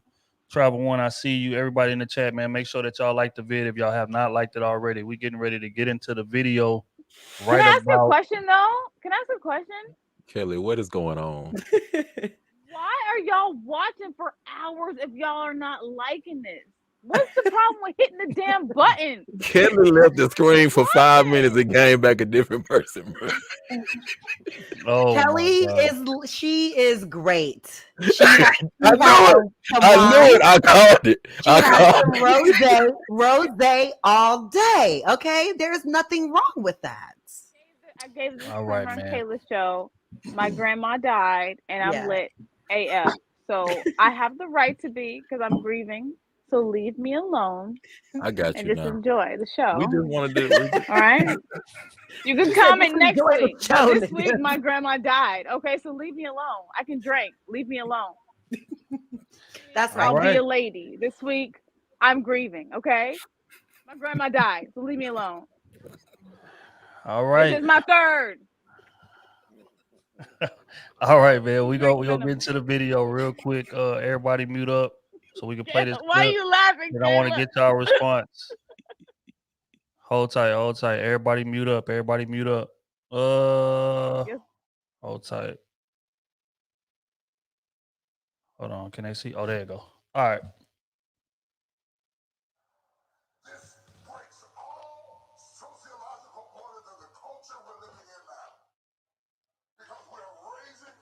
I cannot hear it. I think you didn't share the audio. Turn it up, B. Oh, wait. Hold on. Y'all can't hear it? We can hear it, No. but it's Kind of real low. low. It's real It's kind of low. All right. Hold tight. Technical difficulties.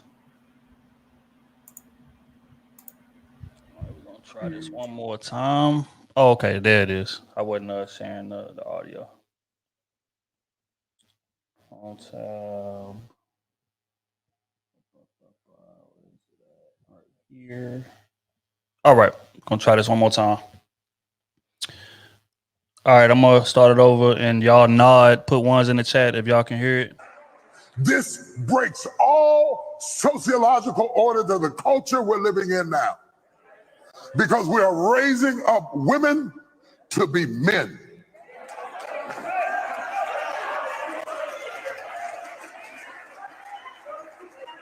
And you are not applauded for your femininity. You are applauded in the contemporary society by how tough, rough, nasty, mean, aggressive, hateful, possessive you are, and you are climbing the corporate ladder, but we are losing our families.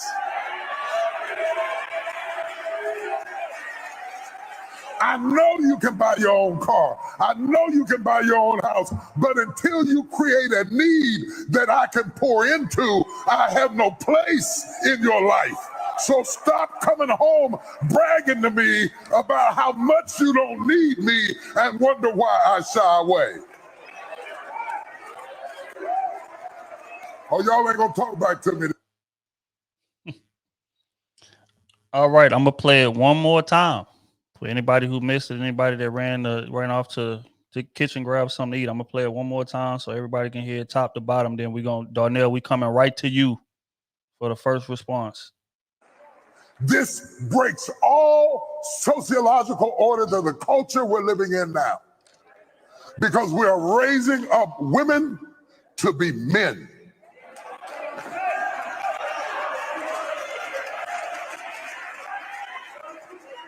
And you are not applauded for your femininity.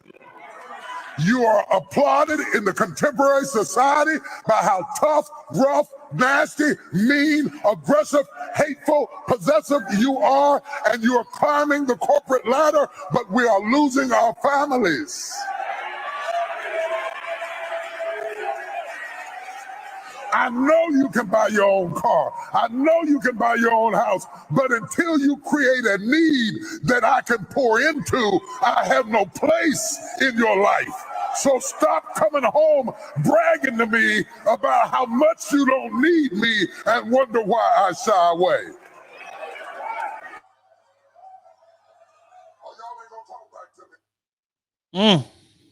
Darnell. Damn, I don't want to go first no more. Nah, hell no. You going first. You called it. Go ahead. Let's get your take on what the wise TD Jakes had to say. I mean, based on what they said earlier, because it's different for me. I don't have a need to be needed, but most men do. So yeah, I can see how this. But are you in a relationship, Foster? Do you? No, I won't. No, that's not my thing. So if you were in a relationship, you're saying you don't want your woman to need you? No. All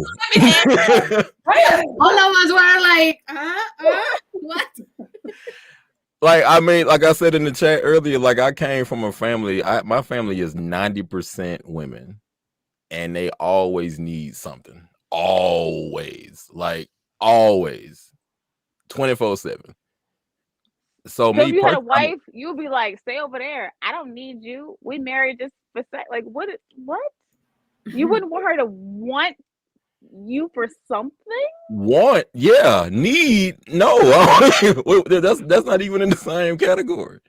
Honey, if you constantly need me for everything, the lights out. Can you please change it? I need you to get it, please, baby.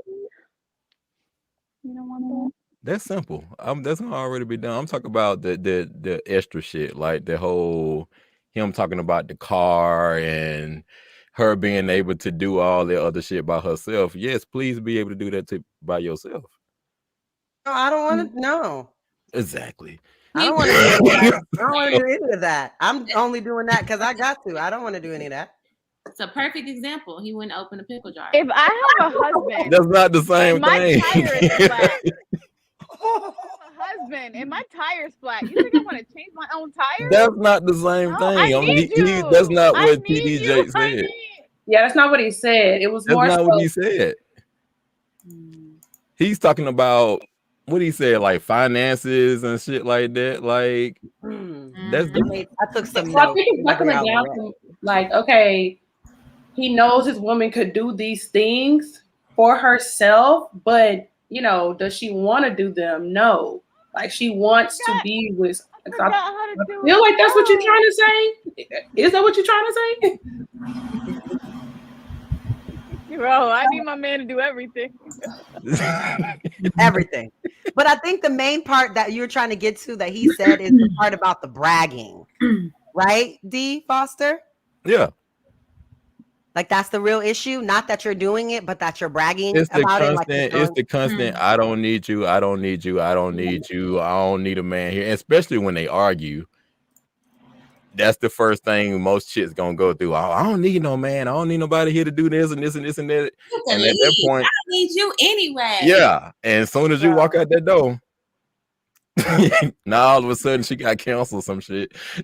She's sick. She needs you to come back home. So you don't want your woman to be braggadocious, but when she's home, when you're there, you want her to be appreciative of the things that you do. That 32 case of water sit in her car 3 weeks. Honey, it's heavy. I need you to get it. She get them hoes out 3-4 at a time. It's dark. Can you take out the trash? So she's capable of getting the water, but you're gonna get the water because you are there. Yeah, but that's simple stuff. That's stuff You that gotta you let him gonna get the water. automatically do. I don't get waters. That's stuff that you're gonna I automatically with do. a man. So anytime I come home with heavy stuff, I just come in the house and I say, "Hey, Emmett." I don't. No, I'm not doing any of that. Whenever I travel, if I'm with a man or not, man that's near. Oh, this bag is so heavy.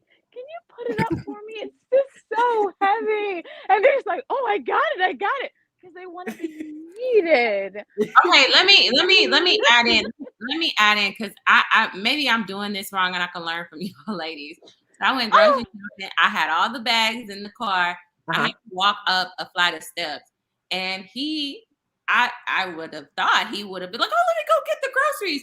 So I'm like, I'm not even gonna say nothing. I'm just gonna take all the bags and I'm gonna walk up and down the stairs and do it myself. And he didn't do nothing. No, man, because he knows that you were capable of doing it. You showed No, hold on, Taylor. And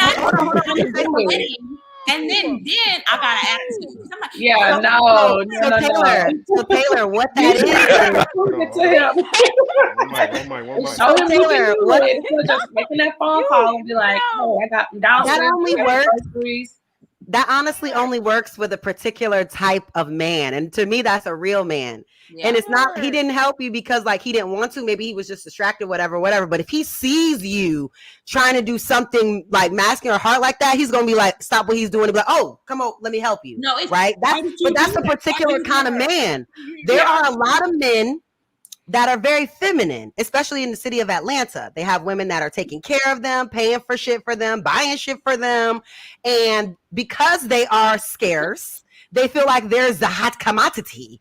So they have women doing things to try to keep them around. And that, like, there are certain, I'm saying there are certain men that will watch you take all the bags up the stairs and sit there and do nothing. But a real man is going to, maybe he was watching TV or maybe he was whatever, but he see you coming with these bags, he gonna hop up and go outside without you saying anything to him and just go out there and start getting the groceries. Well, I wouldn't let her get the bags, but you can wine and dine. Hey, hold on. You want to be wine and dine, Foster? No. Wait. Hold on. Everybody one.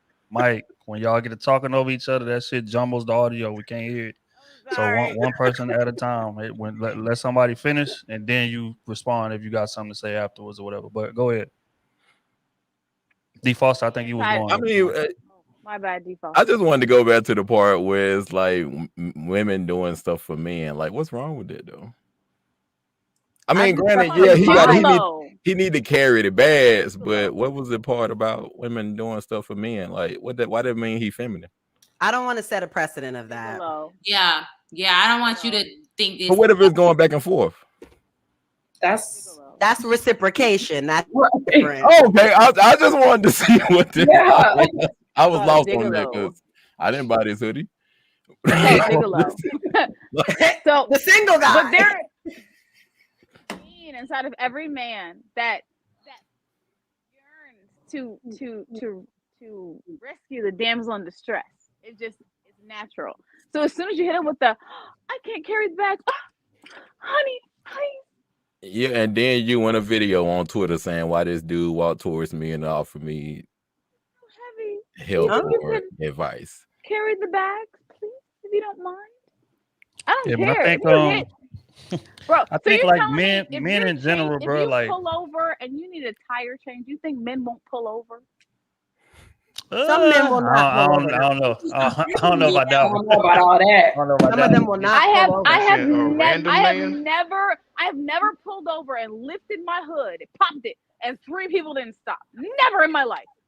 Yeah, see, me personally, I wouldn't stop for that. I'm not stopping you, right? Because that's honest. Because valid reasoning, though, is because that's the perfect way to get lined up. There's a lot of dudes get lined up like that. You pull over, help the girl with her car, a nigga come out the other side of the car with the pistol and rob you right there. Yeah, you don't know what's going on nowadays. You can't just kind of stop for everybody on the side of the road. You gotta pray like, I hope I got AAA. I hope they call somebody, something like that. Yeah, I'm just gonna call 911 and say, hey, you should call your insurance company. Right. That doesn't happen in Florida. Like, Sayeda, go ahead. Yeah. Can you hear me? Yeah, you good. All right. So I want to say that I think it's for D Foster. Mhm. He is. I would say he will like a female that is more independent, and Mhm. there's a little bit of for everyone. So he will be more comfortable with a woman that is more independent. My problem will be if it's a contradiction that you want someone that is not independent because you want her to depend on you, but you in reality like someone that is more independent, if it makes sense. So am I making sense? You had me at first. Like, I think Okay, what I'm saying is that what you said, it shows that you like a woman that is more independent. But Yeah. if you're asking for someone traditional, you will be in a contradiction. Oh, I wouldn't. I don't want nothing traditional. Okay, now You the want a other masculine on woman. other hand, you have men asking for a traditional woman, but they want her to be independent and do things that are traits for an independent woman, and that's a contradiction. I just wanted to point that out. Oh yeah, I mean, Okay, so my dad taught me how to change a tire. Like if I get a flat and I'm in the middle of nowhere and I can change a tire. But do you really think if a man stops and offers to change my tire, I'm gonna be like, no, I'm independent. I'm gonna do it myself. I don't think you're gonna say that, but I think that you got to be careful in this day and age. Yeah, facts. I was about to say, Everybody I got- would personally be like, no, I'm good, thank you, because I don't know what that man's intentions are. I don't know if he gonna push my ass in the car later on or snatch me up. I got or my something. gun. I got my taser. I got See, my exclusive my pepper she's spray. realistic. I'm good. Change the tire. Dang. Can we think that a man is just a gentleman without assuming that he had intentions and just The men always have intentions. We not can't just- assume that. We can okay assume an that. intention We to can be all- gentle? Who do you work for, Brittany? Over. Huh? If he pulls Who over, do you he work wants for? to change the tire. Right. If he Exactly, pulls yeah. over and he wants to change the tire, change the tire. If you try to get anything extra, my gun is waiting for you. I got my whole 9mm. That's cool. Girl, But everybody got a change the gun. tire. Kelly, I'm telling you, as someone who works for the news, I write Right. too many stories of men saying, "Oh, something's wrong with your tire," just to set that woman or man up. People, it's too many Right. times that's happening right now. So Right. And that's cool. You very protected, but every woman out here isn't Everyone is protected. not We're not riding around with guns and so and you gotta men think need of that. too. Well, you should. Okay, you should tire. get you a gun. That's But what I'm cool. saying, I think the location may depend because if like I'm on 95, no, do not. I'm not like I don't need any help. But if I'm in like my neighborhood or I'm up the street from my house, where people that I may be familiar with, then I might like especially if I'm in my neighborhood or close by my house, because I know. I mean, I know the people that work at the Publix. I know the people like the Panera I go to every single day. You know what I mean? Like, Kayla, more- if you're on 95, you want to change your tire by yourself? If somebody no, stops I'm and calling my I insurance got it. company and they're going to send somebody that'll be here in 25 minutes and he's going to change it. I am not 95 is dangerous. People get hit. You get roadside service in 25 minutes. I need your people. Change my tire. I'll sit in the car Direct with the auto door locked. insurance. Change my tire. Direct. I agree. Because Chrysler take a 45 to an hour. No, because this, if you watch me on Instagram, this just happened to me. This literally just happened to me. I had a flat tire and they got here in 25 minutes. I just called Me Direct too. Auto. I I got a had flat tire. I need somebody to change it. Flat They tire. came. The I guy had a flat changed it. tire. Okay, so I have an 2 example. hours. Like Uh-oh. currently I'm dealing with somebody. Well, not just one somebody, but one of a few. But she is cool. Like she's very independent. Like she go. Wait, one of how many? Just go ahead. Let's Like- stop. Let's stop there. Let's go. Let's get to the example. So she get up You and need she to go know get how many people she's competing with. There's She not watching this. Go ahead, D She- Foster. she will eventually. But so she go get her car washed and shit like that, cleaned out on her own, and she take her own car to. Now if she go to the place and get a service done, and she hit me up and say, hey, they saying that I need this such and such and such, I can I tell her, hey, no, don't do that. I can do that part, but get them to do this and this such and such, and tell her how much she should be paying for it. But she still get up and go do that stuff, on her own. Take her car to get service washed and all this other stuff. A lot of these chicks don't even want to do that. Like, they don't want to go buy their own. They don't want to go pump their gas. They don't want to go get their oil changed. They don't want to, like, none of that. I know men who get up, they wife drive home on E, and then he get up and go get in the car and take it to the gas station. I do. I do. I'm that wife. I sure Yes, do. Every Sunday. Because people get robbed and assaulted at gas stations all the time. And I think that in the interest of protecting your wife, you should. My mom got robbed at a gas station in the middle of the day in Atlanta and got her Chanel bag stolen. So she doesn't go to the gas station anymore. Her fiance goes put gases. Why do you not have that protector instincts? I mean, it seems or like not even protector instincts. I was just saying, like, just thinking for you, like, you know how men want women to be so submissive and think for them. That's my husband thinking for me. Man, it's Sunday. Let me go gas on my wife's car. Let me see. Oh, is it dirty here? Let me gas so them out. that's different, like, you know? though, because the car is at home and I say, hey, let me go gas the car up. If you pass 6 gas stations on the way home, sorry, and then my husband knows I do not like it's nighttime. I'm not stopping at the gas station. Like, I don't stop at gas stations at nighttime. I only go to the gas station that you need the gas, Sorry right? for but if I have a man, then why would I do that? Hey, I could be doing something better, like getting a massage on my neck because you fucked my neck up. You know what I'm saying? Like, I could be doing better things. My ex-fiance used to always get my gas pumped. I'm not gonna lie. Right. I don't like pumping gas, but I will because I have to. Right. I will definitely do gas every Sunday. My husband, I don't want to do it. I'm gonna fill your tank up. Foster. That's one thing I would submit to his authority. I have a question. My God. I have a question for D. Foster.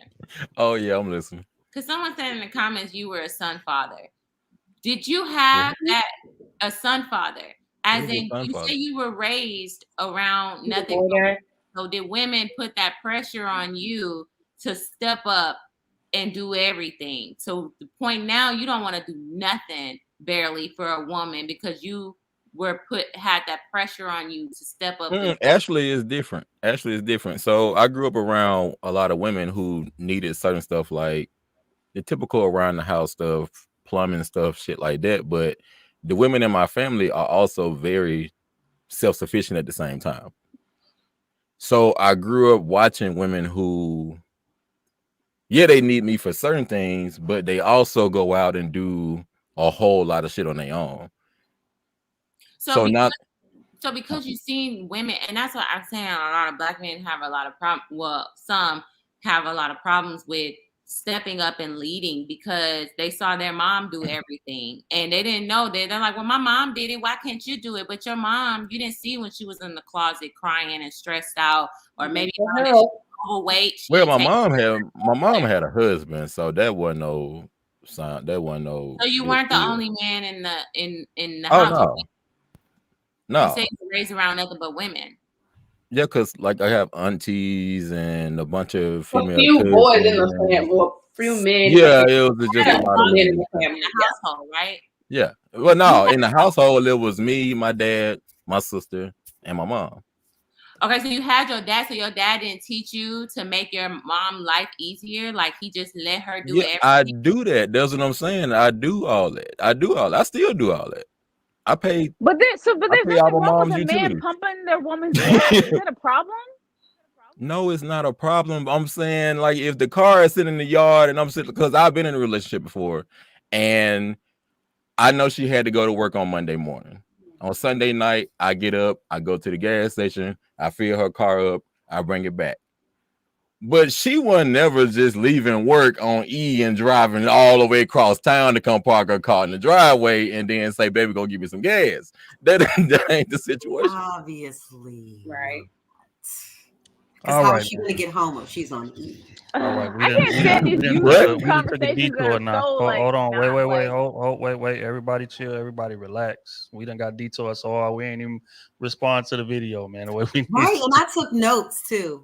All right, hold on, man. I'm gonna play the video one more time to get this shit back gathered and where it need to be, because I didn't damn near forgot what he said. Hold on, man. Let me get this shit together one more time, man. because we done got Raising sidetracked hard. masculine Everybody women. in the chat, man, I see y'all get the likes up while I prepare this video. We're gonna play it one more time, and then we going to you to respond. Breaks all theological orders of the culture we're living in now, because we are raising up women to be men.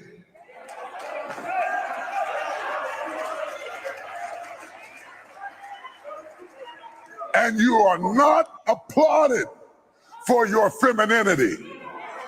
You are applauded in the contemporary society by how tough, rough, nasty, mean, aggressive, hateful, possessive you are, and you are climbing the corporate ladder, but we are losing our families.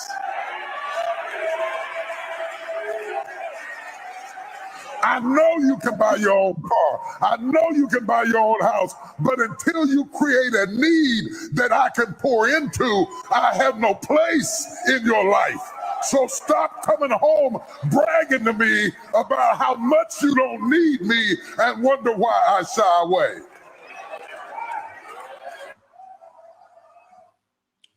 All right. We're gonna go to you first, Kayla. We come to you right after in terms of your immediate response to what the man had to say, bro. I agree 100%. And it comes from men and women. Again, like we've been saying earlier, there haven't been men in the household just in general. So with men leaving, men dying, going to jail, all of that, like women have been forced to understand that survival really at the end of the day. Like I want to survive. I want to be able to provide for myself in a situation that my husband, my boyfriend, whoever who was providing for me is no longer here. I have to do it on my own. And then again, I was saying before with men cheating, stepping out, all that stuff, having babies on the side, all that stuff, like it's just creating to where it's me against the world mentality. And when it's the other way around, men know that we need women because we want to have a family. So I know I need you in order to make a baby, in order to seal our legacy. So I know I need you, but women don't mind being a baby mama and just raising a son or a daughter on her own. Yes, yes, I'm telling you that is true. We see it all the time on social media today. There was even a little girl in the 8th grade just a few months ago was saying she would rather be a baby mama. She said, I want to have 2 kids and be a baby mama because she didn't want to deal with a man. And that's kind of where we at today. Women just rather not deal with men in general. I can have a kid, I can have sex with a man, but me cohabitating with a man, that's out the question because I can't trust him. And you're gonna betray me. You're gonna leave me with a disease. You're gonna have a baby on me. Like it's all these different negative things that it seems like come with having a man, especially a black man in the household. It's like, what's the point? I'm making my money. I got my car. I got my house. What I need you for at the end of the day. So that's where we at with it, and it's sad, and we gotta change that, man, because men really don't feel that way. And then when men speak up about it and say, okay, you say you want a man in the house, this is what we're looking for in a woman. This is what we would like to see. It's an argument. Like, damn, you've been expressing yourself for years when we really haven't had a say so in the first place. So we trying to get our foot and we trying to learn everything, and we still getting stumped on by our own women. And it's like, well, maybe if you just listen a little bit sometimes and understand what we're going through, because another thing, I think a lot of men don't feel understood. And when we do voice ourselves, it's an issue. And we're not blaming you, but it's just like, hey, this is what you're doing, or this is what happened, so this is why it happened. But we can't even get to that point a lot of times. So we just gotta have conversations and just start understanding each other. Just listen. Sometimes just listen. Like we don't have to go back and forth. It's not about who's right or who's wrong. Like this is what happened. This is the issue. How can we resolve it? Yeah, man. These women got to do better. Go ahead, Kayla. What you had to say about that? Okay, so I have a couple of points, right? One, I love TD, right? But I think he was promoting male culture to be toxic. So the things that he said that equate trying to be like a man are things that are men traits. He said rough and tough. I'm with that. He said mean and nasty. Why is that indicative of a man? Why do you need to be mean and nasty to be a man? He said aggressive. I'm with that. Hateful. Why is that a quality indicative of a man? No person should be mean, nasty, or hateful. And then he said possessive. I get that a little bit. I get that. You want to protect what's yours. So that is masculine. So that was my first issue with it. Like, what? Some of those things I didn't agree with. And then I also said I think that some women will brag to the man, kind of like what you were talking about earlier, Taylor, in terms of, I'm gonna bring the bags up myself. And so I think she's saying like they're bragging and they're throwing that into their face because you can't do it for me. Right. And it's a form of like shaming him, right? Because women want men to be able to do that for them. And you can't. So I'm frustrated, right? That's what the women are saying. I'm frustrated because I got to do the things that you should be doing for me. I got to do it myself, right? You can barely get yourself a car, so you can't get me a car. So I got to go work hard to get myself a car, or I got to take the bus to work, right? So it's like it's a little bit of that. A lot of Black people in general can barely provide for themselves. So that's that part. And then lastly, he said something about creating a space for you to be needed, creating a space, the need to pour into, or something like that. So only things that he spoke about were like financial things. And I think this goes back to what we talked about in my show earlier, is that Black men are not taught to provide anything other than physical protection and finances. They're not taught to provide emotional security, spiritual support, right? So women don't feel protected in that way. So there's that part. And then lastly, just something that O said, he said, maybe if you just listen, right? I'm all for listening to a man that's telling me something that's correct, right? If we look at Black male judgment,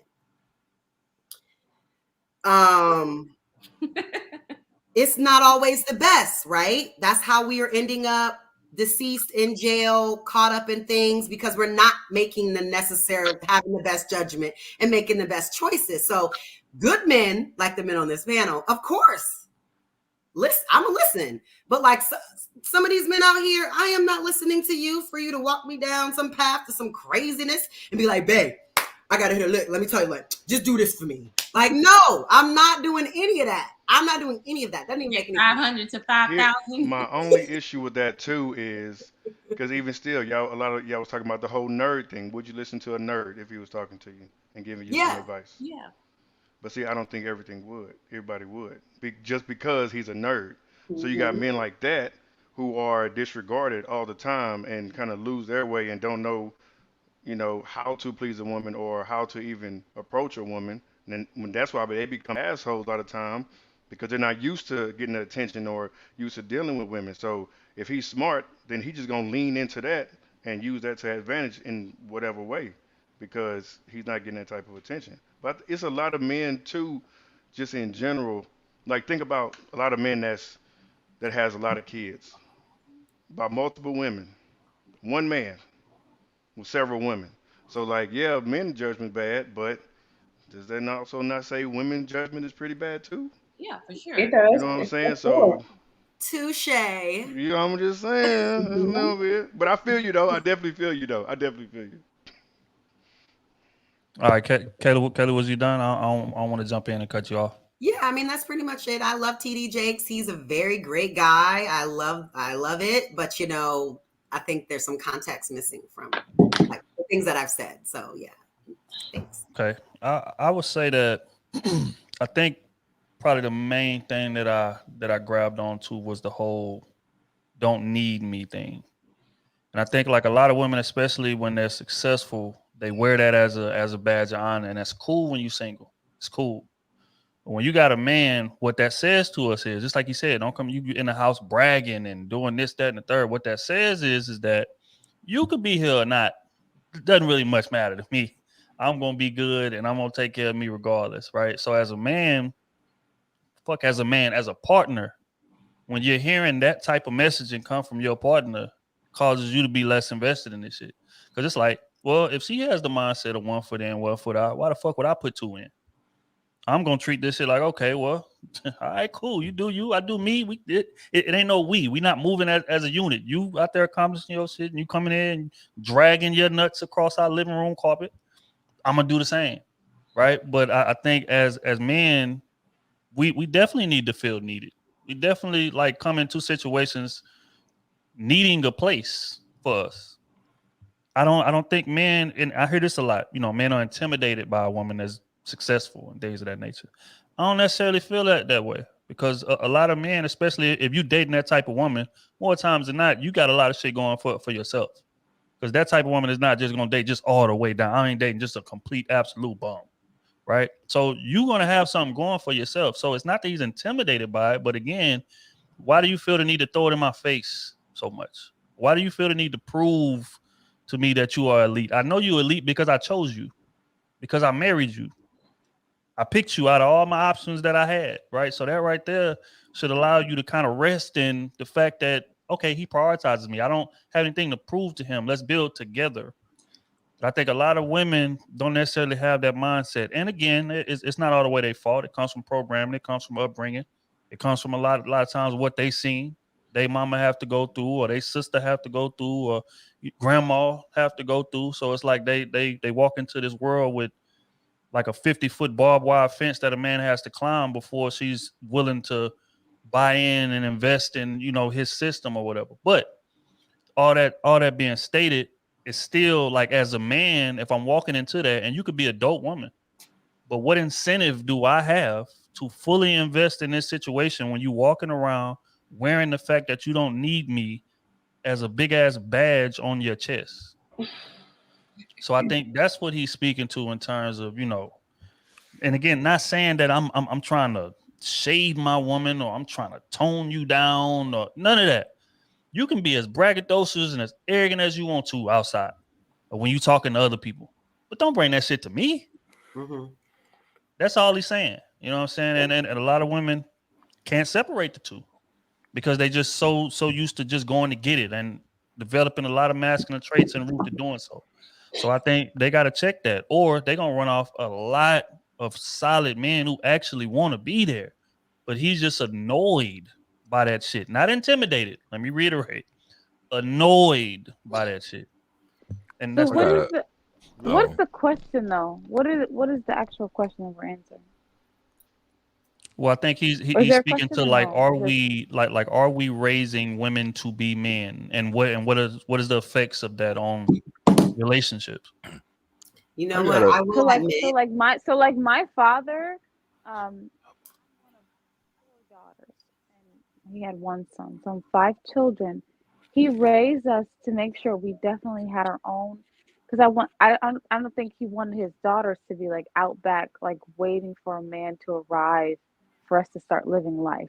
He said to us when we were young, make sure you go out and get what you want out of life. And he said, when that man comes along, he said, you don't have to wait for a man to rescue you from that tower, like that princess that's always waiting for the man to arrive. He said, live your life, buy your own horse. He said, when he shows up that knight in shining armor, y'all can ride down the beach together. Like, he has his horse, you have his horse, and y'all can ride together and y'all can build together. But like, don't wait to start living life until some man arrives. So that's what he told us. But he always taught us to, like, you're supposed to submit to your husband's authority. So that's how I was raised. That's what I saw growing up with my parents being married. And I don't think a woman should make a man feel like he doesn't need to be there. I think she should make sure he knows, yes, I can do it outside of the home, but in the home, you are the authority. Like, you are the man. You're the king. I'm the queen. And I check with you before anything else. So that's how I was raised. I don't know anything other than that. So even if I'm in a relationship, when I'm single, yeah, I got it. Boom, boom, boom, boom, boom. When I'm in a relationship, it's like, I always check with my man first. Always. What do you think about this? How do you feel about this? How? Before I make a move, I check with him first. Like, are you okay if I do this? Are you okay? How do you feel about this? Because I want to make sure I'm making sure I don't embarrass him. Because a man's reputation is important as well. Yeah, man. I think it's really just a matter of consideration, and what's not spoken of enough is that men have to do the same thing. I don't think a lot of women realize how much we gotta shelve our hustle to make time, effort, and energy for y'all. Right? Like before we meet y'all, we 100 miles an hour doing what it is that we chasing. Like 100 miles, tunnel vision on it. But you can't be that way in a relationship. I have to make room for you, or else you're gonna feel neglected. You're gonna feel like I don't give a damn. Like, oh, every time you damn, you leaving again. You just got back. You got to go do this. So men have to do the same thing, and that's all men are asking. Make space for us. That's it. You can go accomplish everything you want to accomplish. But if there's no space for me there, I'm not gonna be there.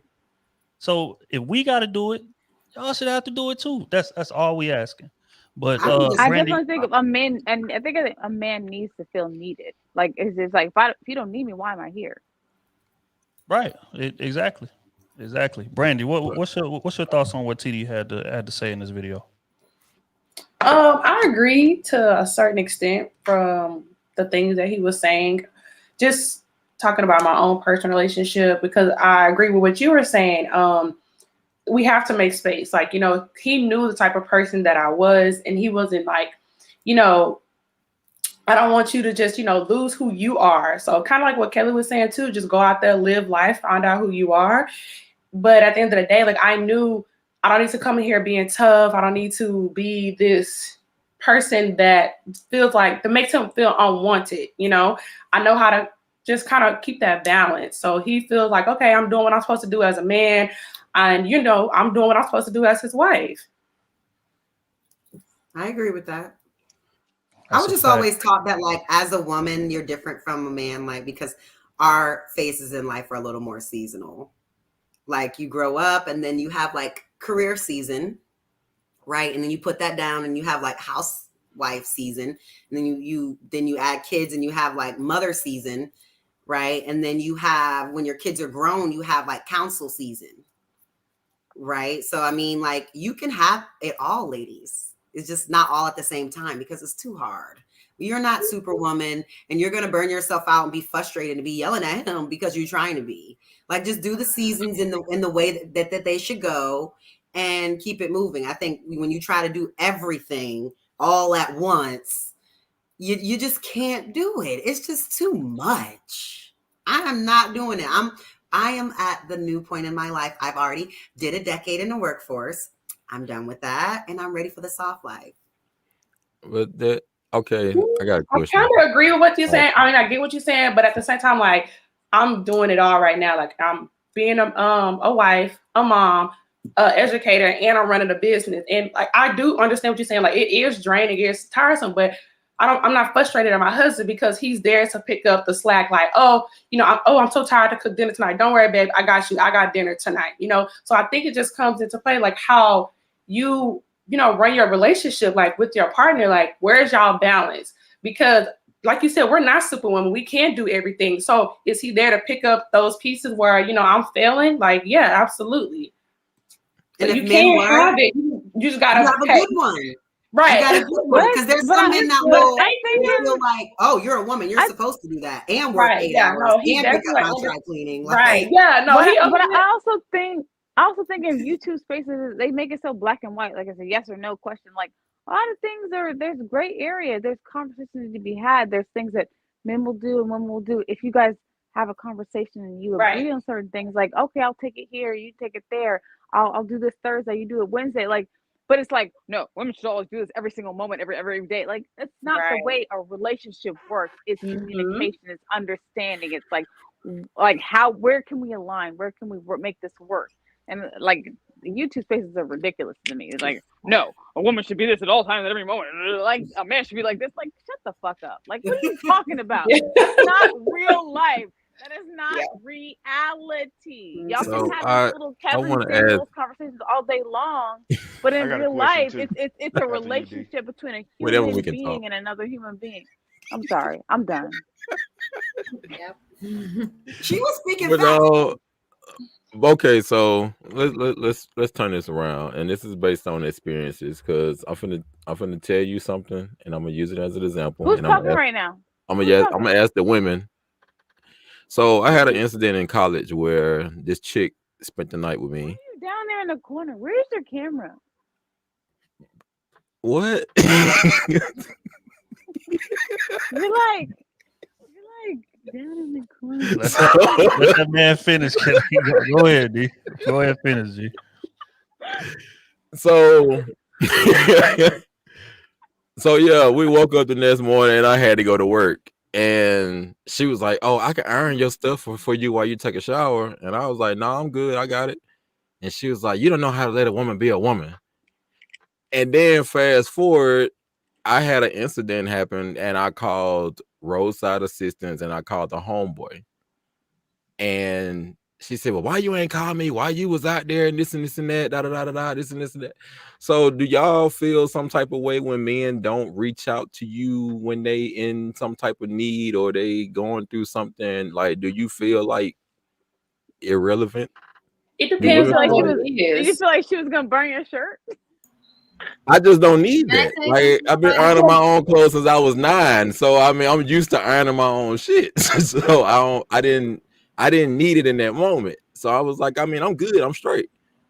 That's what I said. I just feel like it depends on what the situation is. Like, okay, you don't need nobody to iron your clothes, calling you for your roadside assistance. Like, no, but mentally that we have something going on, like your mental is not there. Like, yeah, you need to talk to me because that affects not only you, that affects the household because you walking around here, in a slump, something's off. We're off because we're not connected anymore. Because if you're not mentally there, then you're not mentally here with me as well. So you definitely need to check in with me. Yeah, I get that. I'm talking more so like an emergency, like the type Yeah. of stuff that y'all would call your man for. If he didn't do the same thing, would you feel some type of way? In an emergency, like in his moment where something fucked up happened, and he just reached out to say something happened to Trill, and he reached out to O and Kenny, but he don't call Paige. That's a problem. I think that's more so Because he know Right. O and Kenny, he know O and Kenny can come through, and he ain't got to bother his wife. I think it's more so But because shouldn't they you let care. your wife know what's going on though? Like if she's married to you, shouldn't you? Right. let I think her it's know more what's so going on? communicating, letting me know, like, don't hey, call me to help you with a tire, but right, call me like and I let got me in a know car that you're on the accident. side of the road. Yeah. So Like, I know that you're okay. I'm not coming to help right. you. I'm Call not. the Yeah. insurance company. I think it's just But just let me about know that something communication. happened and that you're okay.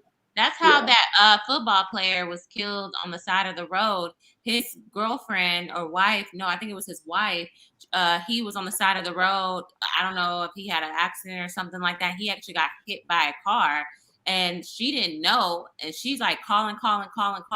She had to find out from the 911 operator later. Like she was the last person to know because he didn't, but she knew he was on the side of the road because he called her. Imagine if she's sitting at home thinking, "Oh, everything's fine." Like you need. I get letting her know where you at.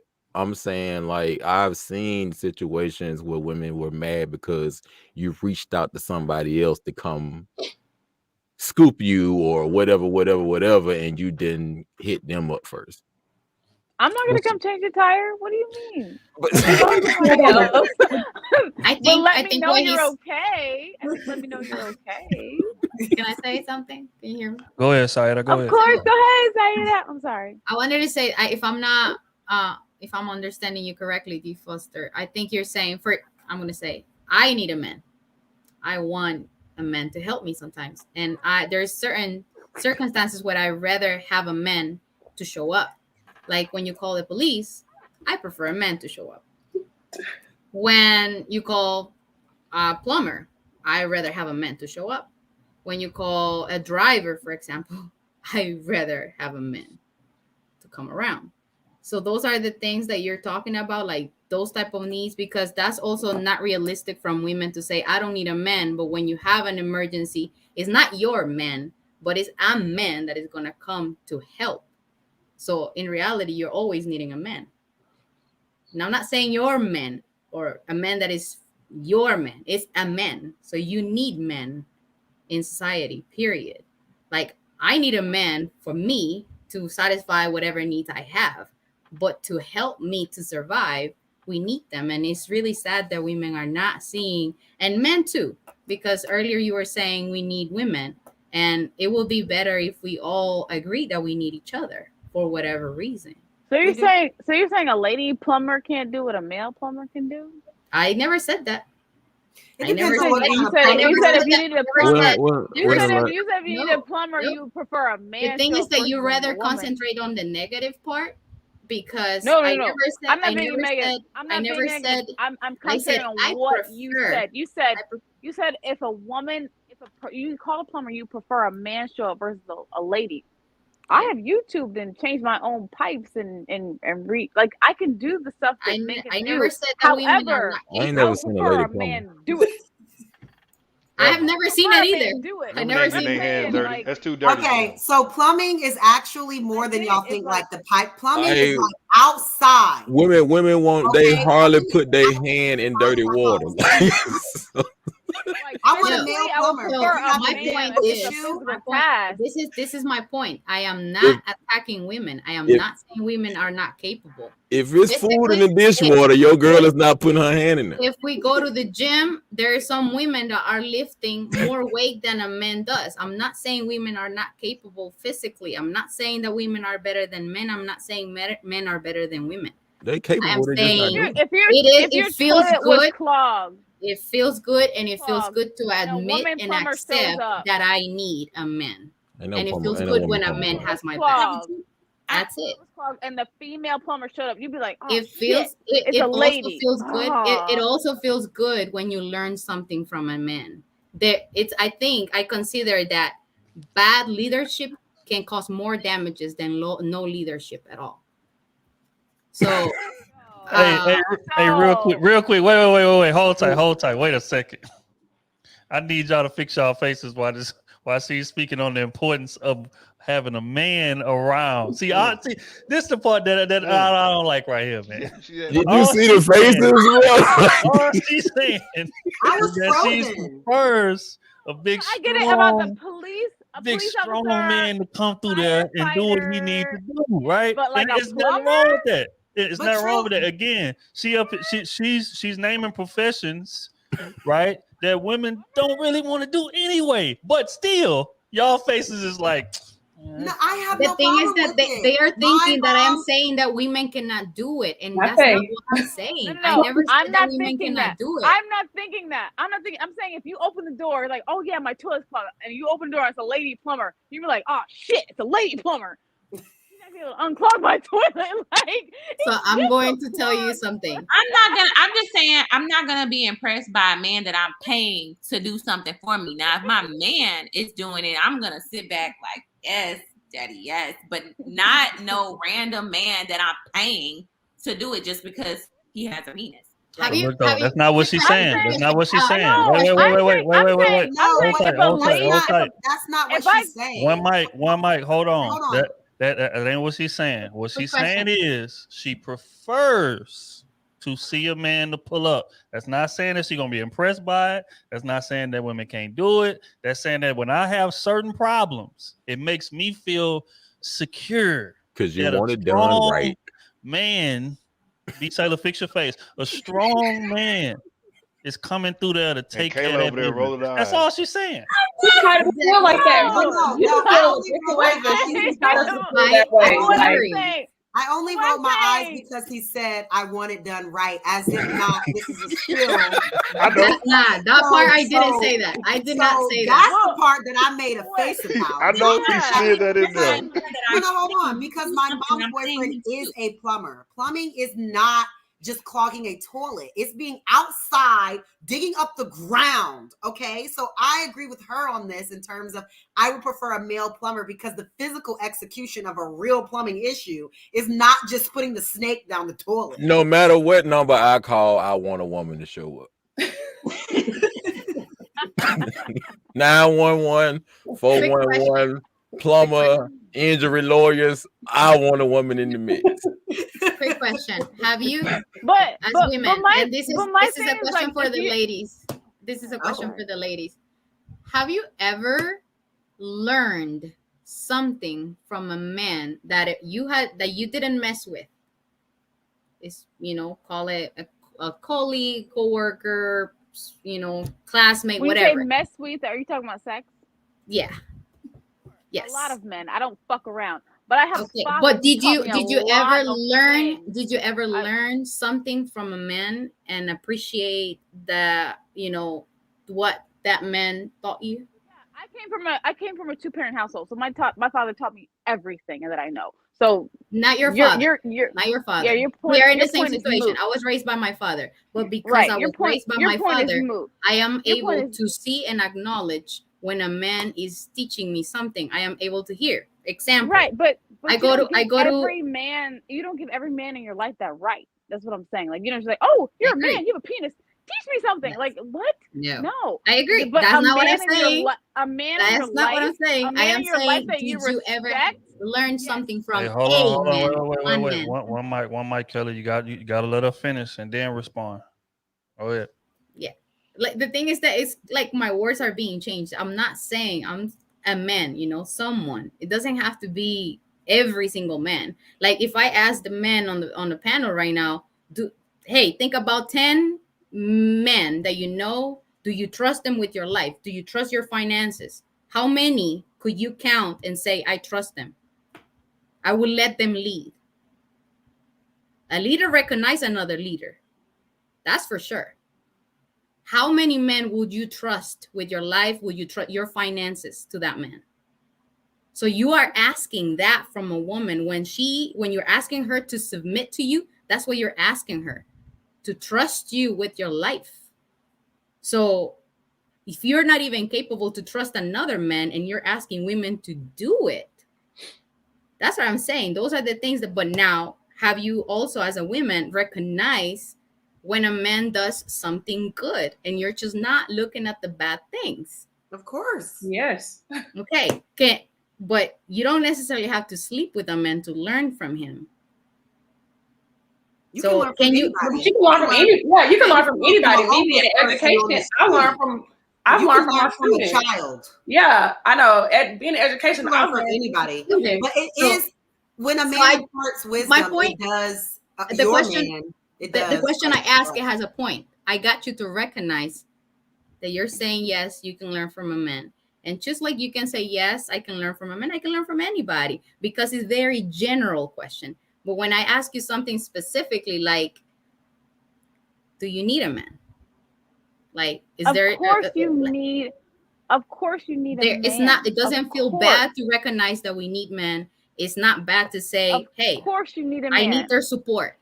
I need their help. I just need somebody to fix my team. It don't matter if you a man or a woman. I can see where you're going with the whole male appreciation thing. But of course you need a man. And I'm paying you to do a service and you can do it. It doesn't matter what gender you are. I just need it. Now when it comes to me dating that man, it's different. So Taylor, yes and no, because yes, right? Because we already know, like, people, these jobs need people.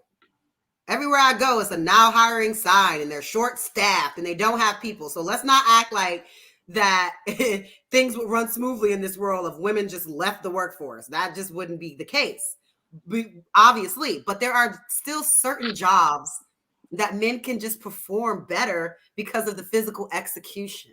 And I think that that is what she was trying to say at first. But I think like the whole comments about like, I want somebody to do it right is where it takes the turn, because anybody can learn to do a job. But she also said, I need felt people in the workforce. relieved I'm tired of waiting 15 minutes at Panera because there's only 2 fucking people that work here. Right. So we need people in the workforce, like, for real. But there are certain jobs that men do better. And I appreciate them for those jobs because of their skills. Because of their skills, we have to appreciate their skills. Example, very simple. I don't drive. I am afraid of driving. Okay, literally, I panic. I don't drive. I have a driver that takes me around every day. So would you be mad if I showed up as your Uber driver? There was one time I ordered, a couple of times I got an Uber driver, a female as an Uber driver.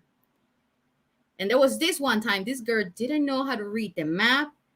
She didn't know how to drive. She got lost. And I'm like, oh my goodness. I was like, like I'm trusting her. I'm trying not to say anything. But at that moment, I'm like, man, men really get like this. Right. So I have to say, it's really hard for me to read maps. Not every man. Not every man. I'm not I have saying, driven but as an guys, Uber driver. hold on. And Don't I'm get like, me. I'm not attacking women. I'm not attacking you. I'm not talking about you. I'm not saying that you don't know how to do it. I'm not saying that you don't know how to do it. I'm saying that women, as all women. That's crazy to me. No.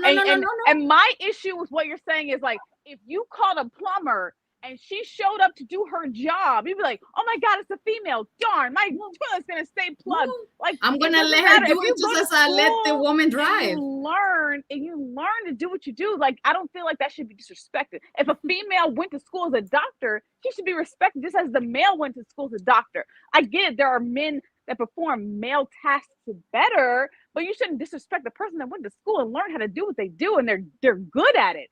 That's disrespectful to me. Because I work in the medical field, and I have people all the time come to me like, "Oh, are you the man? He like the guy who I train. Oh, he must be the doctor because he's the man. No, I'm the doctor. That's not what I'm saying. That's not what I'm saying. I am saying that out of 20 men that drive, I had no problem. If 100 men gave me their service driving, and one woman show up and couldn't do the job right, and I let her do. I'm not saying that, I am not saying that for that woman. Not every single woman is not capable of doing. I know that you're a badass driver, all of you. I know that. Okay, exactly. So that I'm not saying that, but I'm saying that I had the service. 10 men drove for 10 days and one woman show up, and I felt the difference. I'm gonna show up and I'm gonna drive for you, right? All right. I'm gonna change your mentality. I just want to add this in before the conversation strays too far about TD Jakes. Yeah, I'm trying to go back to TD. Right. I want to go back to TD Jakes. My opinion, because I have two different perspectives.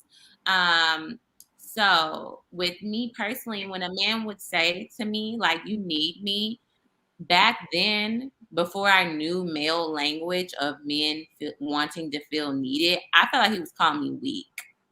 I felt like he was calling me a weak woman, that I needed him and that he can treat me any type of way because I need him. And it's that vulnerability and like non-trust that's instilled inside of us. It's like, what do you mean I need you? No, I don't. I don't need you. I want you. I have you here because I want you here. And you hear a lot of women say, I don't need you. I want you. You know, I was able to make my, and like me and my girlfriends have this talk. I have a lot of successful friends, like, and one of the things that they say is like, we do think like men, and I think it is a mistake that we think like that, but we think like men, like, hey, I got my house, I got my car, I'm living nice, I could buy a bag for myself, I can do all these things, and we're throwing it in your face, as in we're thinking that's a prize. Just like when men get to that status and they're like, look at me, I got a house, I got a car, I got this, I got that, and we're all impressed, we thinking that's gonna impress you back. And I'm telling you, every independent woman, every boss babe woman, they think like that. Like, oh, I got my own bag. I ain't like these weak females. Like, yeah, you're going to want to be with me because you're not going to have to worry about me because I got you, babe. If you ever fall, I got you. That's how a lot of these women think. And even with me, I did not like the word of him saying, you need me. I was like, I don't need you. I don't need you. Like, what do you mean? Because I took that as an insult, as he was saying that I depend on him and my life without him would be nothing. And that he can, and then it gives him, and it's a fear that a lot of women feel like if he feels like I need him, he's going to treat me any type of way. And that goes back to the housewife being cheated on with the woman who's working next to her husband, you know. So a lot of women go back and think like that, and it does, that mentality needs to be fixed. And I'm saying that, and a lot of people are not going to like that mindset, but that is a lot of women mindset. So I think women also need to hear men out when they say, I need you to need me. It's not calling us weak or weak women, because we look at women who depend on men as weak women who depend on a man, and they're going to get cheated on and mistreated. And I got told that all the time. Like my friends that be working hard, they be like, nobody want to be a housewife. So what, we could sit around and get cheated on and get left. And he be cheating on the wife with the woman that's actually working and got money. So I don't think Well, I that gotta every run a woman little, needs so every one last man, thing. but I think you should make sure your man feels needed. Like, even if you feel like you're a boss bitch and you can do it all by yourself, you need to make sure you provide that space for your man to make sure he feels needed, and you give him that space in your life. That's what I think. So So I I have But I think to that do. run. we always misunderstand words and the meaning of it. Like need. Why do we think that a need is negative? We all have needs. There is a pyramid of needs. We have physical needs, biological, needs. We have, different type of needs. Then a need is not a problem. So you need food to live, right? And once you eat, it gives you strength, right? If it's the right food, of course. If Well, it's Right, not healthy food, McDonald's. if Definitely it's not healthy food, you're McDonald's. gonna be healthy. So the same with men. If it's a good man, it's going to be and it's going to provide a healthy but relationship. a lot of women, If you're dealing with Right, but if some you're women Hold tight, are hold tight. even. Wait. Just real quick. We're gonna let her finish, Kayla. We coming right to you, Kayla, and then B Taylor, you right after that. I see y'all, but Kayla been trying to jump in here. Go ahead, Sada. You finished, then we going to Kayla. So if you're eating junk food, what's the outcome? What are you gonna have after that? It's the same thing. So it's a need. We have that need to eat and satisfy our bodies. Yes. Again, deal with the right people, with the healthy people. It feels good to have a man that it has everything in order. I'm not saying every man has it. Just because you're a man, don't think that you have your life in order. Just because you're a man, don't think that you deserve respect, because that's what I hear sometimes too. Just because I'm a man, I'm supposed to be respected. Just because I was born a man, I am a leader. No. That's not what I'm saying either. Okay. So I am making everybody accountable, not just women, but men too. That's it. Yeah, Okay. because All right, some Kayla. men Go is ahead, eating Kayla. like it's like Yeah, the I just want to make McDonald's. some last comments because I do have to run. Like, I am not in the soft life yet. I still like work this job. But what I did want to say is that for me personally, and I know like they're gonna hate me for this, but I want a man that I actually do need. So, meaning you can do things for me that I can't do for myself.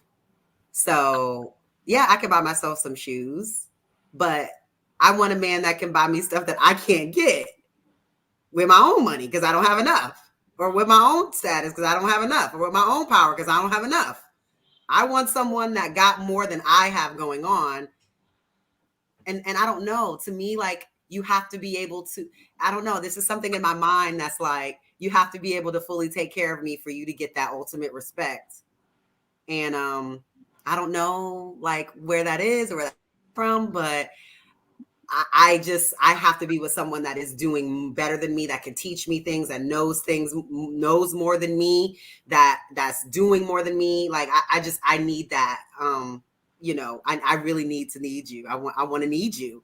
Right. So that's just my perspective or whatever. But I've enjoyed. Thank you so much, Trill, for allowing me to be here tonight. Always You a guys pleasure having stay you. blessed and stay safe. All right, we're gonna see you later.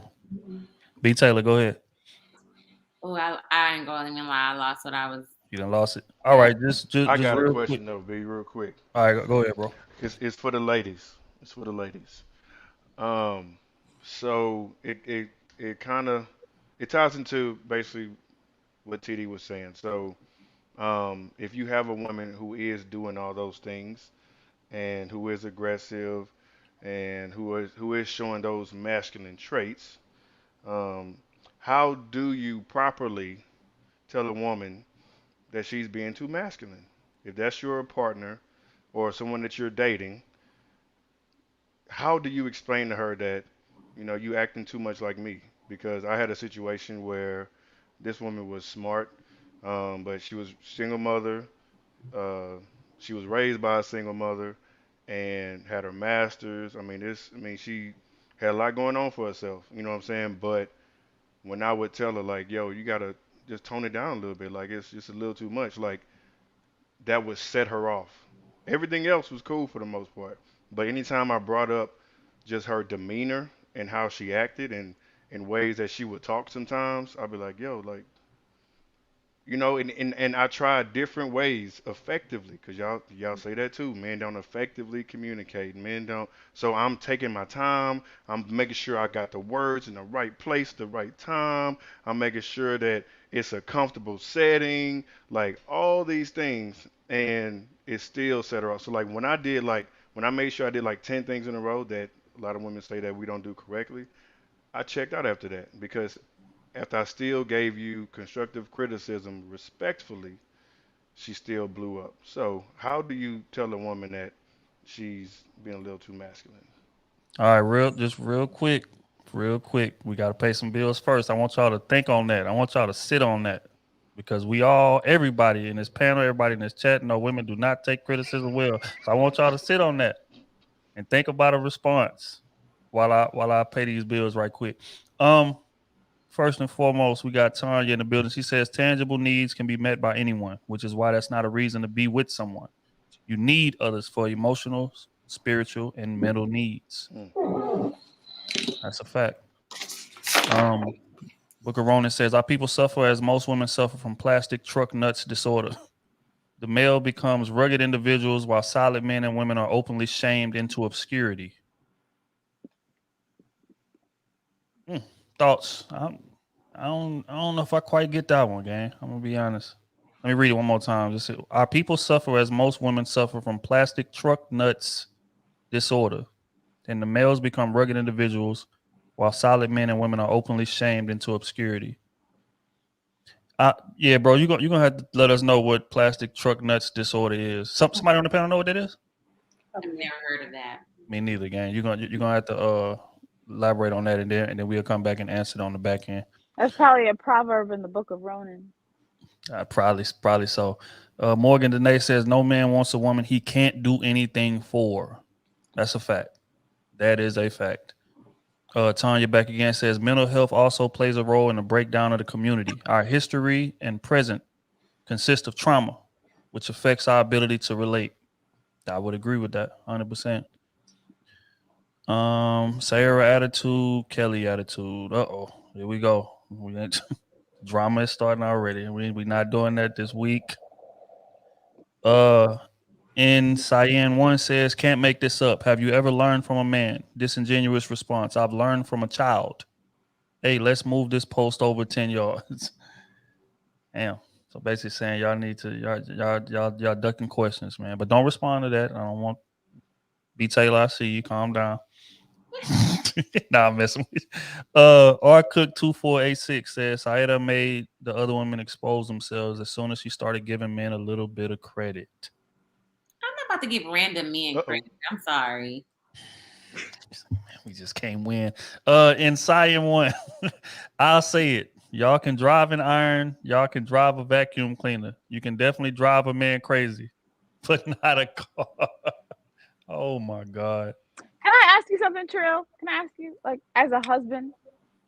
Sure. Well, hold on. Just let me read these two, and then you can ask me what you want to ask me. Ghostbeard says, great show. All of your guests are top notch. I appreciate you, gang. Bronze the Gold says only 6,415 black men are currently incarcerated in the U.S. That's less than 1% of black men.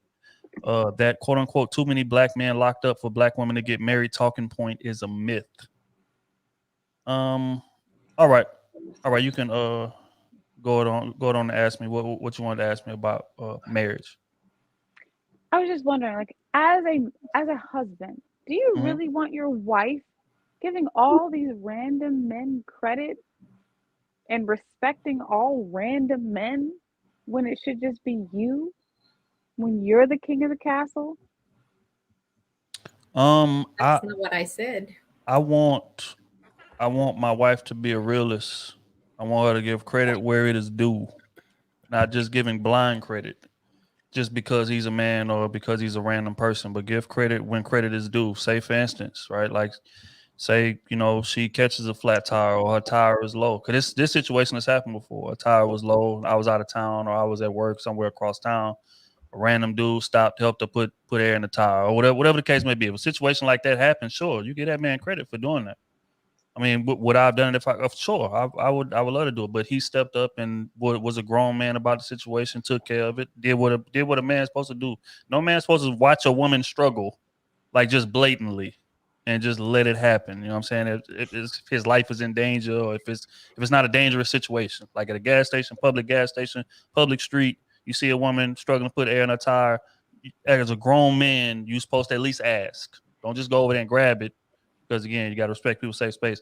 But as a grown man, you supposed to, hey man, you good? You need whatever. Like that type of man, yes, she should give credit for that because credit is due there. But giving blind credit blind just because he's a man, hell no. I had a one day, man, this girl was working at the movie theater, and we get in the parking lot, and it's a dude and a girl standing at a car. Girl needed to jump off. I asked dude, did he have any cables? And he was like, nah. I said, well, I got some in the truck or whatever. So I popped my hood and he popped his and I hand him the cables because he with his girl. So I'm like, hey, you good. Go ahead and, handle your business. Dude put the black on the red. Oh, Lord, damn it. And the red on the black.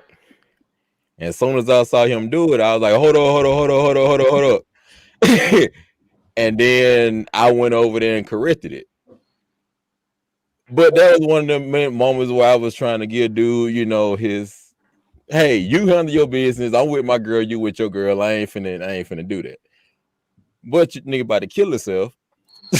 So I went, what ain't gonna happen? But still, it was gonna go. He would have been embarrassed, which he still had I not stopped him. His girl didn't even catch the fact that I stopped him. I just stepped in and I was like, hey, bro, nah. Yeah. But that's one of them situations where, her nigga probably just can't, he don't know what he doing in the moment. And the thing is, as a man, you did what you were supposed to do in terms of let him figure it out. Because if you just dive in there and emasculate that man in front of his girl, that's something a lot of times that's tough. And a lot of women can't understand that. But as a man, especially when your girl is there, to get belittled, to get emasculated in front of your girl, that is something that a lot of them just cannot recover from.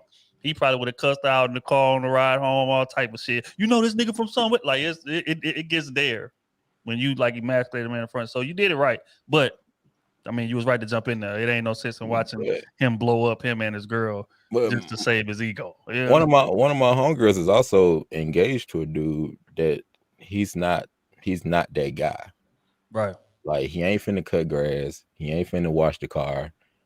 Like he ain't finna do none of that shit. And she still call us for like car problems, parts, hooking up with a mechanic, all this other stuff.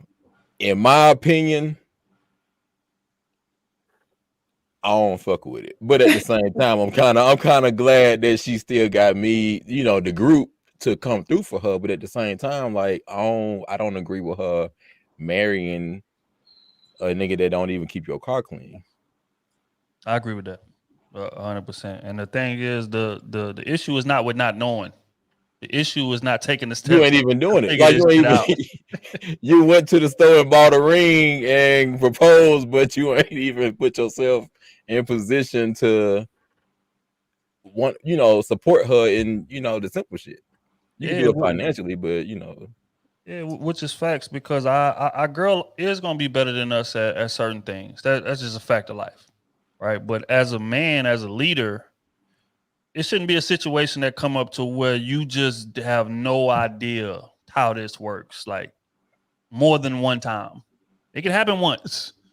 But as a man, as the leader of this family, I need to go learn as much as I can about this shit. Now, I may not get better than her at doing it, but I'm going to have a legitimate amount of knowledge about it as a man. Shouldn't be no situation. Oh, well, shit, I don't know, man. My girl just handled that. I'm hands off. That shit is crazy to me. You know what I'm saying? So again, in the scenario you just gave, there's no harm in not knowing. There's issue with not going to go find out as a man. That's my take on that. Because But all of us had to learn. facts. Real quick, let me read these 5, and then we're gonna get right back to old question he had, because I feel like that was a profound question. I want to hear their response. Elise says, "Who are you outside of the society created version? Discover your real self first. Salute, kings and queens. Salute, bro." How has women in the workforce been essential to the development of cities? Society developed most when women were at home, and men built cities. Bro, you can't just bounce. Too many are lost. Quest, shout out to Quest in the building. I can hear Kevin right now. You can't make this shit up. He'll definitely be saying that. Ghostbeard says, "I would say, hey, I know it's been a little tough, but not a lot of support. But you said you wanted a partner. I was built for this. Hold on." Well said. All right, go ahead. You had a profound question for the panel. You mind running it back one more time? Yeah. So again, ladies, How do you tell a woman that she's being masculine? how do you effectively tell a woman that she's being a little too masculine? That's hard. Because no one wants to hear negative things about themselves, you know, especially like you said, it was a woman that had her own, like, correct me if I'm wrong, that had her own car, had her own house and stuff like that. And you coming in saying, you too rough, you too aggressive. She just like, you know, I don't want to hear that. You know, I've built this life for myself, and you coming in telling me that I'm this negative person. It just doesn't feel good. I mean, it sounds like to me that you did all the right things. Like you said, you tried different situations, how to communicate with her. She just probably wasn't ready to accept what you were saying. And that's a hard thing. That's her needed to work on herself and being more open to be like, okay, well, let me actually sit down and listen and not listen to defend. I say for me is that it takes a woman like that to lose a good man to finally want to work on herself, because that doesn't happen overnight. That's something that she has been conditioned to believe, and to break that strong belief is something that's a strong wall, and that takes a path of healing. And it does, because I'm not gonna lie, like, I was a very masculine woman. I didn't think that I was, because I wasn't out here just like showing it. But in relationships, I had a lot of work to do, and it took me losing a certain relationship to be like, oh, this is just not working. I didn't know I was this combative, so therefore I went on. I'm more consciously aware, and I'll give credit to my sister. She definitely tell me, Brittany, you wrong, because I listen to my married sister, and she'll be like, no, that's not how you do it. You need to go in there and apologize. It's not how you talk to a man. So I listen to my sister, who is married. That helps me out, and it definitely helped me out in my relationship. So what I think, sorry, just real quick, sorry, I ain't gonna be long. Salute to Brandy for that, because that does not happen a lot, in terms of a lot of women just holding their friends accountable and some shit that they not doing within a relationship. It takes a lot for her to say no, especially that's your sister. Sister, you wrong. You need to fix that shit. So salute to Brandy for that. Go ahead, sorry. I agree.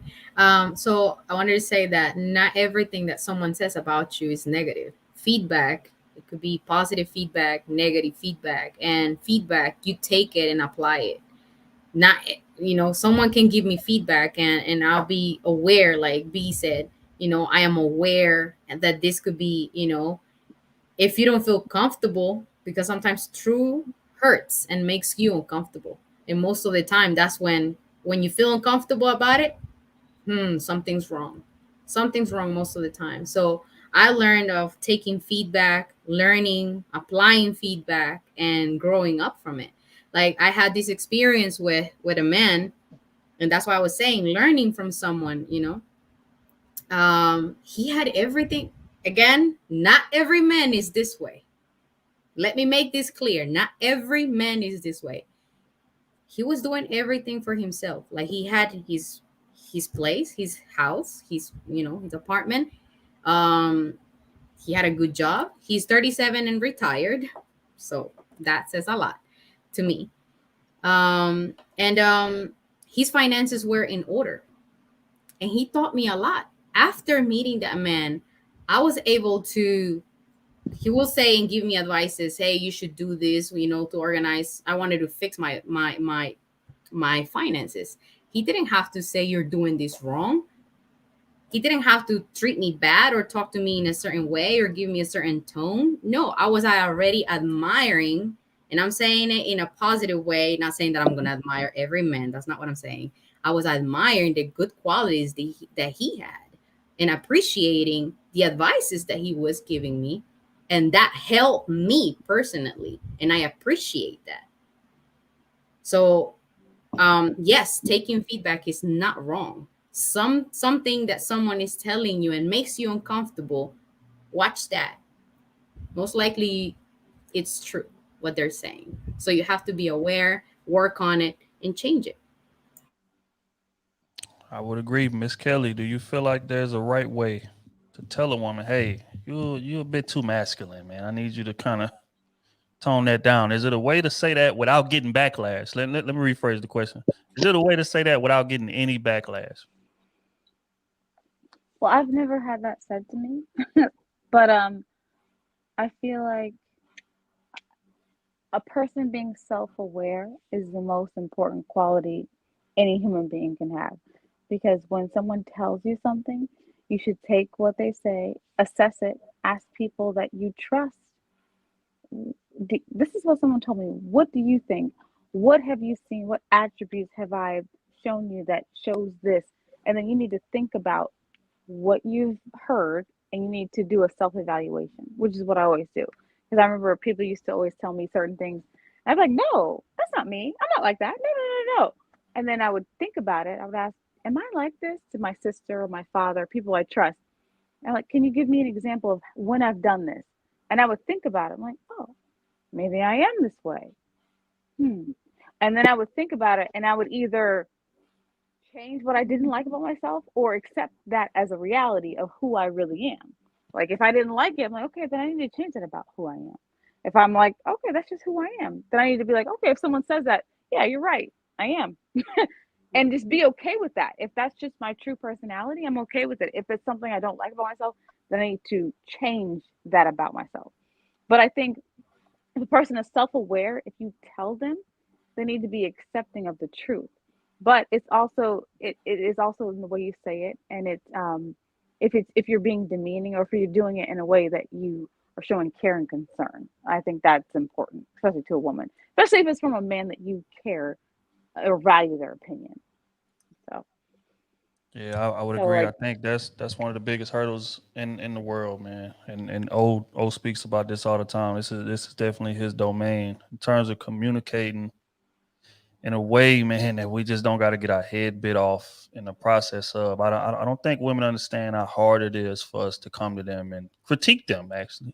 Like, especially men that love you. Like, we have you on a pedestal in our mind. You know what I'm saying? So when we come to you to say some shit, it's because it's done been a lot of, accumulation to get us to this point. It ain't something that just happened and, all right, nah, baby, you need to like, we let it slide. We try to give you a chance to self-improve, all of that. And even before we tell you, we going back and forth in our head. All right, how can I say this shit in a way that don't seem like I'm attacking her, in a way that, you know what I'm saying, that I'm going to get the best response to. Like, how can I? And a lot of times we'll think that hard, say it, and still get our head bit off. So what that does to a man is that makes us feel like, well, fucking dead. I might just not even say nothing. I'm gonna just shut down because I don't feel like dealing with the backlash of what's gonna come from me telling you what you need to fix. I totally agree with that because I used to be kind of like that when I was younger. My husband used to tell me stuff, and it would hurt my feelings. So instead of me listening to what he said, I would be like, no, I'm ready to go off because it was like, dang, you coming at me. I felt like you were coming at me, but he was like, I'm just trying to talk to you. I'm just trying to tell you, but I didn't perceive it like that.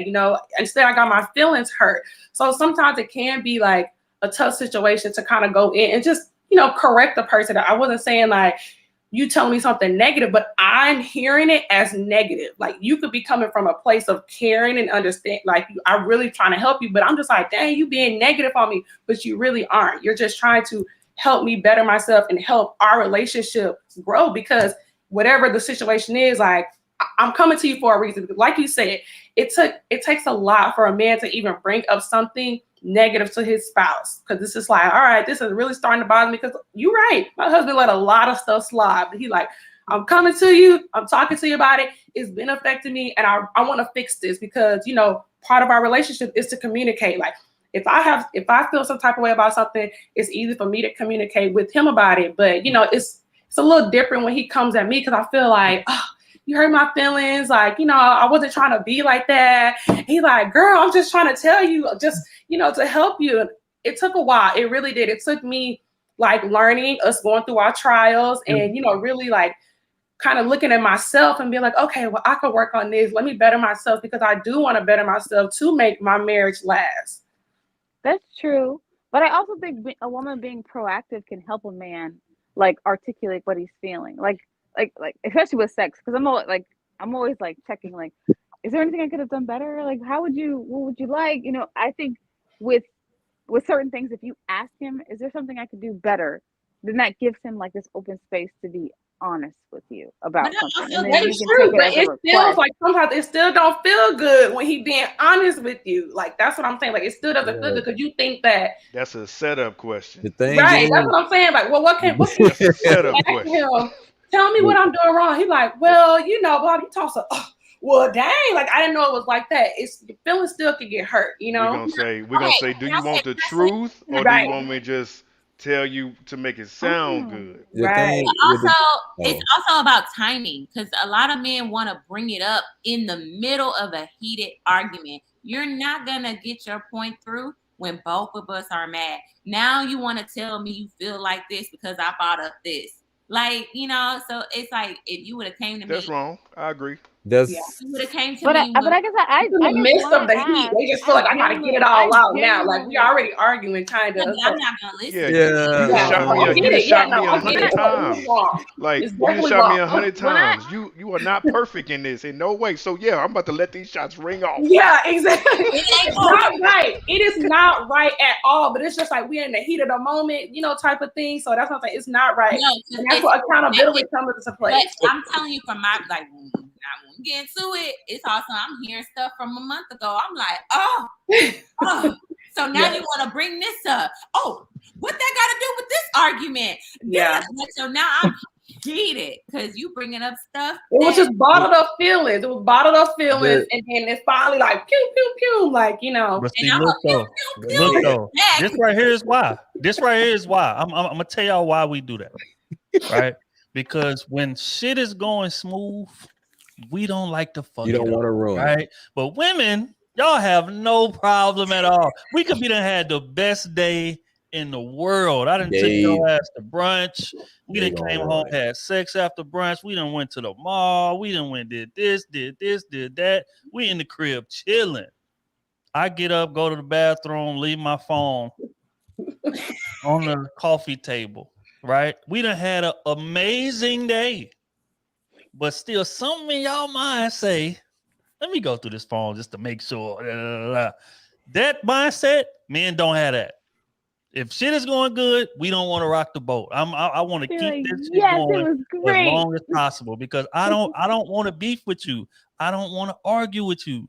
So you're right. Okay, but I think this day going too good. Let me see what he bought. Why? You can't have that. Why? I guess I'm weird. Why? I guess I'm weird. Why? The most important thing here is that you got to realize. Proactive. Like I want to be like, what is it that I can do better? Like, what would make you happy? Like, what's gonna make sure you're good? Like, I want to know. What about me would you change if you could? Like I always ask this question because I really want to know what's gonna make sure you're happy, so you're good. Because a happy man doesn't go anywhere. I really, truly, genuinely want to know. One example right here. If a man were to just say, "I need you to listen," something as simple as that. Like it's triggering, or it makes a woman upset. It's like I asked you to listen. I didn't ask you to clean up after me or something. I just ask you to do me a small favor. You know what I'm saying? For us, because I feel that that side of the communication is off. So if I actually just listen to me, like, why do you get upset and why are we getting into an argument and not talking for a couple of days? Because I asked you to listen. So this is why we're the boat that we in. But we It's don't just like know stuff that. like my that. my man We don't doesn't know need to tell me to that. listen because We're he's talking gonna know I to- listen. I don't know what He's you mean. he's gonna. What do you mean? Like, My it's man, just like yeah. our communication to us is very different. Like, what my boyfriend can say one thing, and I'm like, what are you talking about? Like, I don't even know what you're talking about. And don't get me wrong, but I personally think men are simple. I feel like they tell you exactly what they want, they need, or how they feel. If women actually just listen to what the fuck they're saying, they're so easy to please. The Super thing easy to is, please. I'm like, oh, the Yeah, only you don't have to boom, dig boom. so deep to what he's saying. Like, if he says something, that's what he means. You don't have to question it. Be like, well, is this how you really feel? He was like, I told you how I feel. No, you He's gotta like, mean, they're you like, gotta feel like boom. this because this is what that really means. Like you're digging more into it. So you just listen, like he Red said, is like red. you know, I said I it's had to blue, learn it's as blue. well. Let me listen to what my husband is saying, you know, and actually internalize it and not just be like, okay, yeah, I'm ready to hit you back with this. I'm ready to hit you back with that. And actually Right. listen and be like, Without you know, I interruption. understand what you're coming from. Without interruption. Yeah, You don't have exactly. to guess. Without Like you can interruptions. when Yes. they talk, right. When But they when is talk, it gonna it's be like, my turn to if you tell just you about listen, you're yourself like, and what You you always running your mouth. You always what you running it. You could just zip That's it. not the time. That's not the You time. always running it. Just zip it. Just zip the it. the thing and is, it's like but they're almost surprised when you do what they said. They're like, you were listening? Oh my I god. have gotten better. Because we don't get that. We don't get that most of the They time. get so excited. You were listening? Oh my god. Whoa. And like a guy Just- could be like, oh yeah, I really like when a woman makes me eggs this way. You like you make him like, oh, you made the eggs the way I like it. Like it's Really quick. This simple. is an example because this happened just like a couple weeks ago. She'll be mad at me because I'm bringing this up. But me and my girl was we was having a discussion. It was getting heated, and we just going back and forth, back and forth. I let her talk. It was like she go on this 5-minute rant. You know, just okay, cool. I'm taking notes. I'm letting her talk. I talked for 30 seconds. She cut in. I let her talk again. Okay, cool. So then finally, when I started talking, I said, "Shut up." Now, listen. Hold on. I did it on purpose because I knew she was gonna make that face. And I said, "Now that I got your attention," I said, "I apologize, but I knew that would get your attention. I just want you to listen to me." So I came back. I You came risked it back, all. You risked but it all right there. but I That boy was knew. brave. That boy was brave. You hear me? But That see, boy. but I also said that because I told her like from day one, like I said, He me and you said should be able. I said we should be able to be go just to the transparent with each extreme. other. And I said I'm just trying to get something to you, get something across to you real quick. I said, but I can't even get my point across. Yeah. And so then she let me, get into it. But she was like, about back He and forth. said, Yeah. shut Oh up. yeah. But You yeah. know, the risky But one. now we got a real good relationship though, and the fact that I was comfortable kind of pulling that move off because she knew it was coming from, a real place. I just wanted us to stop arguing because I told her like that's not what I'm saying. That's another thing too. I feel a lot of times women are misinterpret what we're saying, and it's like no, we arguing about something that I'm not even saying. This is what I'm saying. Take it as this, nothing more, nothing less. Don't try to add your own thoughts into it or perception or whatever. This is what it is, baby. That's it. Yeah. like, but anytime a man is telling you or trying to tell you what's going on or what he needs you to improve on, he really want to be there. Facts. Cause Yeah. and he's trying to fix it because he would rather fix what he got right there Then go somewhere else. than run off from it. Right. But if a He's not gonna dude, talk if he doesn't care. but then you got dudes who would just they looking for a way out, so they're just gonna make a checklist. Every time you do something wrong, he gonna record it in his head. He not gonna move past it. He gonna record it in his head, and he gonna start treating you as such more and more and more, and to the point where he just walk out the door, or he gonna use it when you come to him and say, "Hey, what we doing? Why we ain't excelling? Why we ain't doing this? Or why we ain't made no moves? Why we been stagnant?" And he gonna pull out that long ass list. I know it's 2:00 in the morning. When I finish with this live, I'm coming to bed. Yeah, Gotta I mute. gotta wrap up. It is too All right, short. hold on. Can I just say? Can I jump in Y'all here real trying to quick? get me in trouble. Y'all Can I trying to say get me in trouble with all these late lives. I just want to say something real quick. Just real quick. Like y'all was asking, a way to kind of, come at your woman. I've been married for 15 years, and I found 3 little words that I can start up a conversation that's going to put it in a positive light. It's I You can were right. no, nah. I can understand. It's like if you start off with like, how you were saying, how you tell a woman to kind of like if she's been moving in a masculine nature, how to kind of soften it up. And like, what, I can understand, and I can that to get where have been where you are, you had to struggle, you had to fight, you had to display all these masculine tendencies. But I'm here now, and here is the plan that I have for our long-term success of this family, a long-term success of this relationship. Do you see it? But you got to have a plan. You can't just be saying that and really don't know what you got going on. But if you really have a plan for it, then you can say, I can understand how you, and I've learned that in many different times when I've wanted to say something like anything. You can start, I can understand how you feel like, the curtains will look better right there, but my opinion is blah, blah, blah, blah, blah. Or if you start off with an empathetic tone at first, it's going to be received a whole lot easier and a whole lot better than if you just start off with, look, you need to, or you ain't doing this right, or whatever like that. Because women, and want to hear something? I got this game from a movie long time ago called White Man Can't Jump. When seriously, That's my movie. when Rosie Perez was like, I'm thirsty, and as men, we just want to solve the problem. He just jumped up, was like, oh, I'm gonna get you some water, and she was like, no, I need you to empathize and say, I understand being thirsty too. So I'm feeling where you are. Would you like me to take care of that for you? That's where it is. Women just want to know that they heard, and just saying that, having an empathetic tone at the start can save you a lot of headache. And I learned that, and I've been using that throughout my whole marriage, and it saved me many arguments. Thing is, bro, like men do the same thing, just in reverse. And because that scene was profound as hell. But what that does is it's saying sometimes when I'm telling you shit, I don't need you to find the answer. I just need you to listen. I just need to vent. I just need to get it off my chest. I just need you to shake your head, nod, rub my back while I'm talking. Again, but and especially men, our mind just wired to, if our woman sees anything wrong, immediately our mind start working on solutions immediately. But sometimes she don't need that. Sometimes you just gotta give her the grace to figure it out on her own. Be like, baby, I hear you, I understand. Hey, if you need me, I'm here. Or if you need me to do anything, let me know. That's it. So what bro saying 1,000% right. And I agree with that. I agree with Damien. The tone, the approach, the words that you use matters. You cannot talk to a woman the way that you talk to a man and expect a good outcome from it, and vice versa. We men know that talking to a man the way that you talk to a female doesn't work, because we are not the same. I'm not saying one is better than the other one. Don't misunderstand. I'm saying we are not the same. We're totally different. And it matters the type of words, the language, the approach, everything matters. I think a lot of women don't know how to talk to men. We think that men overthink like we do.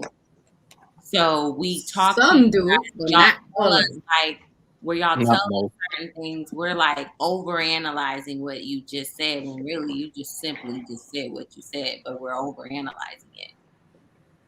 Yeah. Hey, can everybody hear me? Yes. All right. Yes. So, can I I'm sorry. Go ahead. I'm sorry. I didn't hear you. I'll be quiet. All right. So, I've been with my wife now for 7 years as a fiance, and we just got married 2 months ago, right? So. I'm 27. She's 29. Both birthdays is in July. 2 kids, great home. With me being the man that I actually am, men can actually learn things from a certain type of female, just like how certain women can learn certain things from a certain type of man. It's about how that direction is actually going from the start of the relationship. If you know that you have an actual good man that's gonna say, look, let me drive. I know where we're going. Let me handle this. Versus you rebuttaling and arguing with this man, it's not going to work. I've learned many things from her, and she learned many things from me. That's why we've gotten married. We've been able to establish a home. We've been able to establish the kids. I know when she's tired, I got them. I know when I'm tired, she has them. So when you have certain balance, those things can work. But if you are dealing with two people that don't know how balance works, it's going to be fucked from the beginning. That's why when women are trying to be like men, it doesn't really work that way. Everybody's minds and bodies is wired differently. And if you don't have that balance in life, no matter if you do have a man and you don't have a woman, there still is going to be time for you to improve. I feel like everybody in this world, not only as men, but as women as well, can improve on certain things. So when we do try to explain to women, okay, look, I need you to listen. If you really do listen, if he is really teaching you things in that right manner, and you still follow those steps, you will have a good relationship versus you saying, I don't need a man and all this, that, and the third. I have dealt with that before, and it's not a good thing to sit here and get belittled instead of saying, hey, baby, I got you. Let me rub your back. Let me rub your feet. Let me do this. Let me do that. Submissive is not just saying, hey, I'm in charge of everything. You can't do nothing. No, it works on both sides. It's a balance. If there's balance in a relationship, then it will be fine from everything. That way you can have kids. That way you can have that home. That way you can have that money as well. Me and her both started without having money, and now we're making great money. You can always add more to what you have that is very little. But don't you think that's a conversation that you have in the beginning? Definitely. Definitely. So I think a lot of people get together and they don't have these conversations. They go based off lust or attraction, and there's a lot of conversations that aren't had in regards to what you want out of a relationship or what you expect, and you just assume that the other person knows, but you have this in your mind. You never verbalize it. Well, that's where the communication actually comes into play. If there's just one-sided that entire time, she's saying that she needs this, and he can't provide that, is really you needing something, but not you also helping with that need. It can't really be like that, if you feel what I'm saying. I I feel just what feel you're like, saying. go I just ahead. think people go into relationships with this thought process. I mean, you were raised a certain way, your wife was raised a certain way, but if you don't have that conversation on how you want it to go whilst you two are together, you can Right. both have two different total ideologies of how you think a relationship will work. But if you don't have that communication, it may not necessarily pan out the way you think it would Well, in your like, mind. right, but like I said before, it always comes with the communication and the process of it. If you know that there's one person going after lust and one person really looking for a relationship, they need to establish that in the beginning. It has to Yeah, happen but in the it doesn't beginning happen from all the start. time. That's what Well, I'm of saying. course Yeah. not. Of course not. But that's where, like, if a certain guy know that he's a A player, lot of people like meet each other like, oh, you look good. Oh, you're handsome. Oh, we have great sex. Oh, we should that get mean married. that Oh, I mean they're love just you. looking for But it's attraction. like They that's not that mean not. they just Yeah. but that mean that they're just looking for an attraction. They're not looking for A somebody that they partner. can build with. They're just looking for somebody to just have sex with and move on to the next one. Not looking So for that's why community. on both sides, you can't say men is like this and women are like that. You gotta kind of take both. You know what I'm saying? Because if Shorty grew up in a single parent home, which is the dad not being there, you can't say that it's the mom's fault because she has done certain things. You know what I'm saying? You have a brain of your own. If you knew what you was doing was wrong, why continue to keep doing these things? Because it's easier to make an excuse. Well, I mean, yeah, they mean that they're not being held accountable. But just like how everybody says, there are certain aspects and traits that people have. If you know that you're a toxic person and you're dealing with a good person, maybe that good person can, you know what I'm saying, take that toxic out of you, but not everybody is, you know what I'm saying, wired that way. It doesn't happen most of the time like that. I can Yeah, actually say that I'm blessed. I would argue most people probably not gonna take it out of you. Well, I mean, but that's why I can say that I'm Good actually people can't blessed take with the toxicity out of toxic people. They need to work that out amongst themselves before they enter into a healthy relationship. Well, I mean, yeah, but that's where therapy That they actually need to comes seek into play. counseling. They need to, Right. They don't need to be in a relationship hoping some good person will, oh, she's gonna take the toxicity out of me. I'm gonna be healed. Hallelujah. Right. No, you But need some to people work don't that even know. out. Some people Yeah, don't some- even know that they're toxic. Like I didn't know I was toxic until I got into a really serious, committed adult relationship with my current partner, and I'm like, wow, like I did not know I was this toxic. Like I see why. Okay, so I have one question. So when and at what age do you think to say, what is the word? When at what age do you say, okay, I'm toxic? Like how do you catch that when you're in a relationship? Like how do you catch that to say, well, I'm toxic right now? Like, So you couldn't tell me nothing when I was like in my early 20s, maybe even 25. Maybe when I right. was 27, I knew that there was something that I'm like, okay, after patterns, I'm like, dang, I wouldn't listen to nobody. And my sister she knows. She's tired of me. I wouldn't listen to nothing. I thought I knew everything. Okay, Brandon, you ain't gotta shake your head. But when but I mean, oh, good. I'm sorry.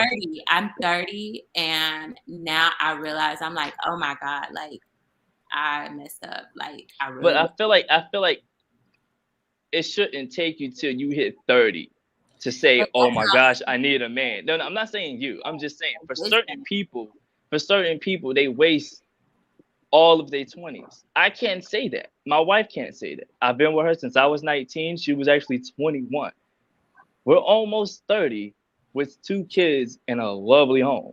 Hey, So, But here's the problem with toxicity. Hold on, though. wait. Hold tight. Question: What did you grow up in a 2-parent household? Definitely, yes. Okay, that makes sense. Go ahead, continue. Right. So you grew up in a very different environment. I mean, me and my sister, we grew up in the same household. I say she was the perfect one. She did everything, the right way. She got married. She got the house. I mean, the husband and everything, the kid, right. everything. But we also had different experiences. I had a lot of trauma that she didn't have to deal with. So my decision making, I didn't trust nobody around me. So when people tell me something, I think everybody's against me. So I wouldn't listen to nobody because I didn't trust anybody. While she took a different path and she ran into her husband, I told her, you're so lucky that you ran into a good, faithful man. I love my brother-in-law. Like, he's amazing. And I'm like, dang, I wish it was more men like him. And I'm out here dating. I'm like, you don't meet too many men like her husband at that age. And I didn't run across them. And she did. They started off as friends. Like, he was a different breed. And I say that, like, I'm not saying that it's not a lot of men out there. It's just everybody's not going to be lucky enough to run across that. And I'm running across a whole bunch of men that pretend to be that way and being damaged in between that process. So not everybody gets to have that experience. And also your journey is different than other person as well. So right. I don't think it's a specific age. Let me jump here, brother. I don't think it's a specific age where you kind of realize, okay, I'm done being toxic. I think you have, because toxic feeds off toxic. If you separate yourself from toxic environments and you see that, then you can kind of take a real look at yourself and say, well, hold a minute. In that environment, it worked, and because I was used to it, and it was something that was familiar to me. But out in here, it's not going to work, and this is where I want to be. I don't want to be in the toxic environment. I want to be in the environment that's more stable and healthy. So I'm going to act accordingly. I think that's one thing women are really good at, is kind of mirroring their environments. Men kind of create their environments. Women are good at mirroring the environments that they're in. So that's what I think it is. Another thing about toxicity is I think it's a training thing. Like, if you grew up in a toxic household and you think this is what families look like, it's normalized. You don't know there's anything different until you step outside of that comfort zone. You're like, oh, there's something other than this. Like, if you grew up and you saw your father beat your mother, you think this is what families do. You don't know that there's something better or different until you hear other family stories. Like, oh, everybody's father doesn't beat their mother? I didn't know. I thought this was a thing. You don't realize toxicity is a thing until you step outside of your little realm. Right. A And lot- so you like kind of walk. I think I life kind of disagree teaches with you that. where, you know, like Brittany said, like her and I walk kind of two different paths. Like I went this way, married, you know, and she kind of went her own way. And that's okay. We literally grew up in the same household, had the same upbringing, but we just seen things in two different ways. And it took life and experience for me to get where I am. And it took a little longer for her to get to where she is today. So it's just a life thing. Instead of saying, well, I feel like, you know, you shouldn't be like that at 30, you know, because there's still people out here working on each other. And we also grew up in a household where I could just say this, and you know, pretty much for the Black community, therapy wasn't a thing. Therapy was not a thing. You know, mental health wasn't a thing. If we had a problem, like you better suck it up, you better get over it, you know. And so that affected Brittany in a certain way that it didn't affect me in. So she had to go through different things. She had to get different, you know, look at different life in different ways to help her realize, like, dang, okay, because like she said, sister was preaching it to her all day long, but she wasn't listening, you know. And I'm like, I see it, but she couldn't see it. And until she was ready to accept it and physically see it, that's when she was able to make the improvements on herself. A lot of people don't know that they have issues until somebody else call it out.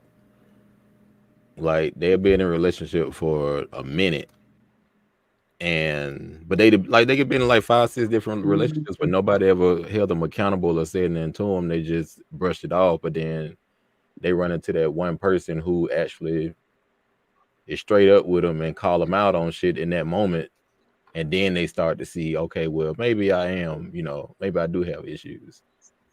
I also think that there's a societal issue where we allow people to like not have to accept the fact that there's something wrong with them.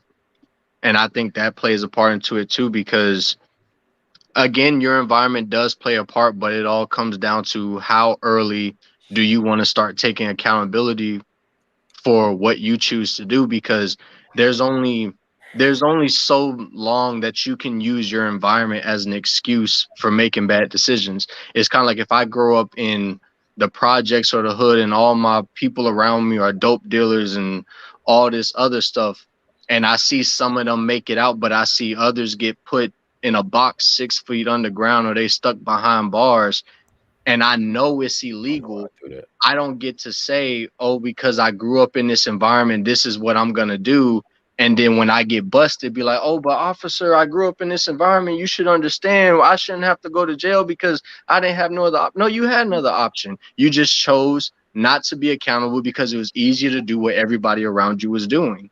But But that's that's why also it's you always have to a learn that. You have Yeah, to learn that's that. hard. You're I not born with agree. that knowledge and wisdom. You Right. have to go the hard route and learn. And I think a lot of people don't have grace for a lot of people's experience, because we grew up without a mom. And our grandmother did not teach us how to be a woman, how to date, how to maneuver through life. We had to go out in life motherless and not as a woman, and not have that experience on how to make decisions and maneuver. So we went two different paths. So of course I'm gonna mess up in different ways. And for somebody to tell me that your experience is not valid or not giving grace because, oh, it doesn't matter what you went through. It's like you kind of have to understand people's background. Like, yeah, I'm not gonna keep making excuses of where I come from, but Oh no, I'm not saying that it doesn't. I'm not saying that it doesn't play a part.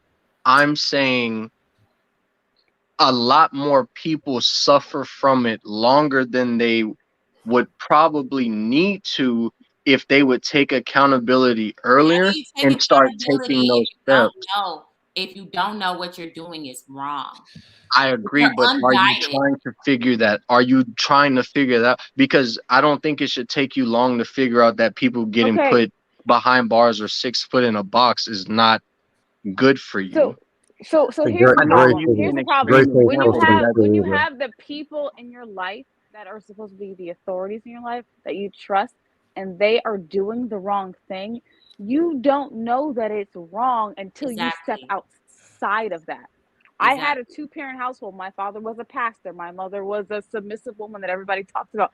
I know what it looks like to have a healthy relationship. Not everybody has that. If you have a strong woman, mom, grandmother, whatever, that's taking care of everything. You don't have a husband or a father in the household. You don't even know what that looks like. You don't know how to choose that because you've never even seen it. So how can you say, oh, you need to choose this, choose right, when you don't even know what choosing right looks like? Exactly. If I'm not, all you've again, experienced, if I'm all not you've saying, experienced is that I'm not that saying, dope boy lifestyle, you don't know that it's wrong until you've seen, oh, this gets you locked up. Oh, people are getting in Grace is trouble still or optional dying though. over it. Like yeah, you do have to It's experience. You have to it's see it outside of that sounds like box to know there's something else. No, it sounds like You what can you're say saying Grace is excuses is all optional. day long, but my cousin used to be abused by his mother. So he thinks a healthy relationship is abuse. He thinks that's normal because that's what he experienced from the woman in his life that he trusts, from his mother.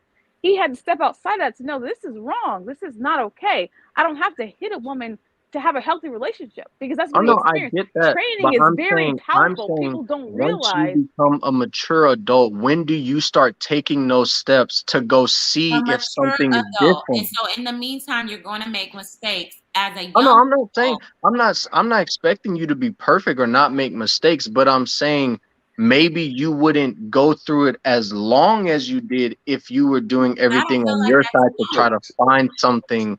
so it Again, sounds like everyone's what you're situation is saying different. is that the pitfalls of living in a certain in remaining in a toxic environment should be motivation enough for you to leave the toxic environment. Am I paraphrasing? I'm paraphrasing, but is that kind of the gist of what you're saying, that the negative aspects of it should at some point resonate with Yes, you enough to where you want to? I But shouldn't that's become an adult at hold on. 18 and still want to wait until I get let me book in to there real quick. almost Let me my book in there 30s real to quick. want to go see if something's better.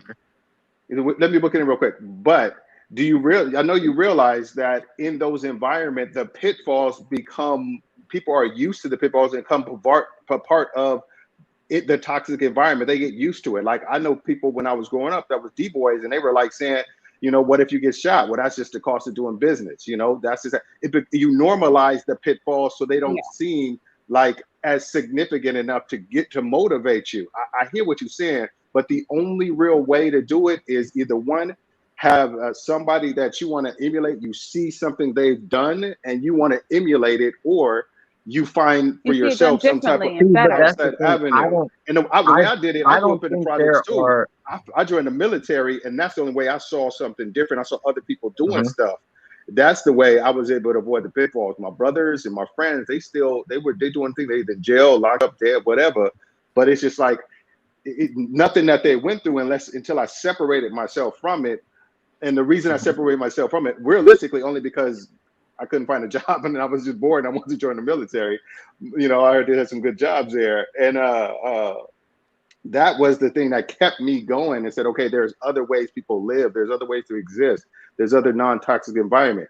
Because to the people that I left behind, it was too normalized. It was baked into the whole experience, the pitfalls, for them to really delineate that that's negative and I need to get away from that. I mean, I hear what you're saying, but it seems Hold on. I agree. Real quick, because I think what he's saying is getting lost in translation.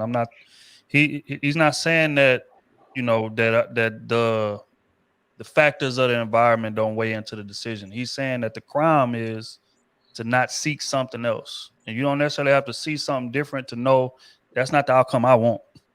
So let me just go try to figure it out and seek whatever it is outside of this shit, even if I'm unfamiliar with it. And I can identify with that because that was my reality, right? I'm from Port Arthur, Texas. I don't know if y'all familiar, but it's a very, very, very dangerous place. PAT. Right? But at the Underground end of the king. day, you know what I'm saying? You go out your door, you seeing drug dealing, you seeing gang banging, you seeing all of that. That's normal, right? But it took me going to court one time to see my cousin get sentenced to that time that they got to realize, okay, this is not what I want. So I'm not gonna So stay here. I know I do you ain't think that's familiar with no normal, college. I know or is that. that an outlier? Huh? That's an exception, not the rule. Would you agree? No. That people can. No. And the thing is, you're right. But what I'm saying is this: it's about having the nuts to go explore something different. That's not a situation where like environmental plays a role in. You either have nuts or you don't in terms of going trying to figure it out. So the same with me. I'm the first one in my family to graduate college. All my family was stuck in the neighborhood, and it's just, oh, this is my familiarity. I had a homeboy tell me straight up after I left. Rest in peace, bro. But he said, look, man, like, cause this is after I moved to Houston, and he stayed where he was at, in the midst of all that bullshit. And he said, look, bro, this is where I'm known at. This is where I get my fulfillment from. So like this, so I'm never gonna leave here. I understand what you're saying about, bro, come on out to the H, come experience something new. Let me show you this, let me show you that. And he said, bro, that's your life. You always had a mind to do something different. That's your life. But I'm the man here, and I'm not leaving here. That's what he said. He literally admitted to not having the nuts to just want to go explore and try something different. At least try it. You ain't gotta have no familiarity with it, but go try it at least, just something different. Because you know he grew up same way I grew up, literally 5 minutes away from me, to be exact. And that's my whole argument, is that I don't believe people go through a whole situation, in most cases, never seeing something different or seeing the outcome that comes from that and deciding that's not what I want for me. But you have a choice though. You actually, I'm sorry, but you actually have a choice. Everybody in this world has a choice. If you choose to stay in that environment, that's your choice. If I want to go out and make $10 million, I'm gonna go out and go make that $10 million because I chose to do that. So and that's where, the argument. that's where everything is. You gotta have a plan. But the difference is, at some point, at some point you have to see something different. If and you're that's what I'm in your saying. household and you see one thing. Yeah, no, I see that, but I'm saying I don't think most people go through one scenario forever or for so long and never see the outcome or see something different. I don't think that's what most people who are stuck in bad situations, I don't think they're stuck there because they never saw something different or they never got to see how it played out, and they just wanted to make a different choice. It's about Kelly, hold on. I'm gonna be honest. I had the exact opposite experience. I thought everyone had a 2-parent home and had a great father, because I did. Like, my friends would be like, you and your 5 brothers and sisters all have the same parents? I'm like, yeah, is that not normal? I thought it was normal to have 2 parents at home. I thought it was normal to have a great father who was active in your life. I didn't know anything else until I started talking to other people and experiencing other experience. I'm like, oh, this is not normal. Oh, I was telling someone on the Kayla show earlier that there was a girl who was talking about how her dad used to have her pretend to suck his like a lollipop. What? But that was normal to her because she didn't hear any other stories. But if it's in your household, it's with people you trust, your authority figures, you think that that's life until you see something different.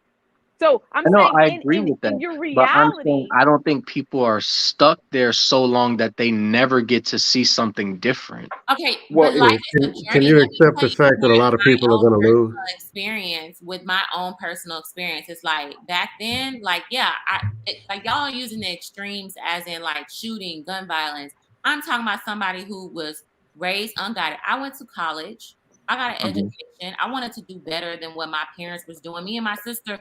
It's barely any of us that went to college in my family, but we did it. And my sister, and we ended up doing it on our own with no help. So yeah, of course we got out of certain environments and we had to figure it out. Okay. But as I'm going through life, I'm constantly making mistakes. I'm constantly unlayering my toxic ways. I used to go from physically fighting people to, okay, that's not right. Let's put that down because I'm not trying to go to jail. I seen how so-and-so always get in a fight. They face messed up. They in jail. I don't want that to be me. Okay, move on to the next thing and heal on to the next thing. Why do I fight so much? Okay, maybe I need to figure this out. Okay, why am I so combative?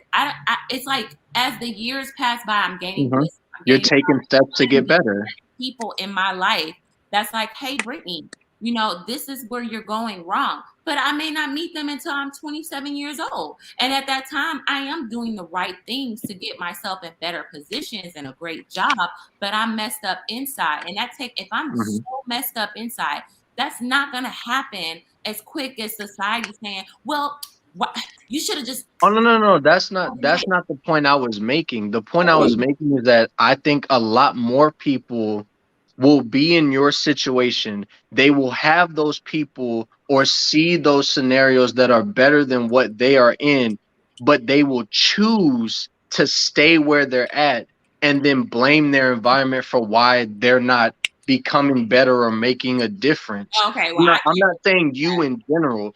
When I say you, I'm not saying you, B. Taylor, specifically.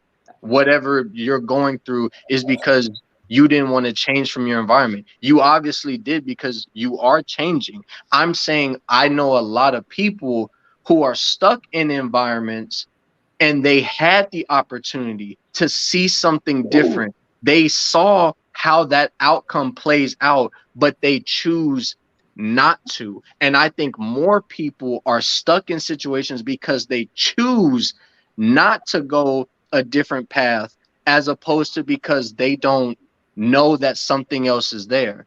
Obviously, yes, I understand it comes with experience, but I think there's got to be a level to it. You know what else? Are you aware that a lot of these people are actually just going to lose, and that's just the reality? Yeah, I understand that there are winners and losers in life. No, Everybody's not going to win. No, not just that. Yeah, but like, it could be that one chance that you could become a winner. There's that one chance that you can actually win in life at something, no matter what it is. All your losses end up being a win. No, I get what you're saying, but like when B. Taylor was talking about people have to give grace, they got to give grace because I've been through this, and this happened, and grace is optional. Let's say she was trying to get married, and she runs in the trail. He's single, and he just says, "You know what? I'm not giving you any grace." That's just the reality. You get no grace.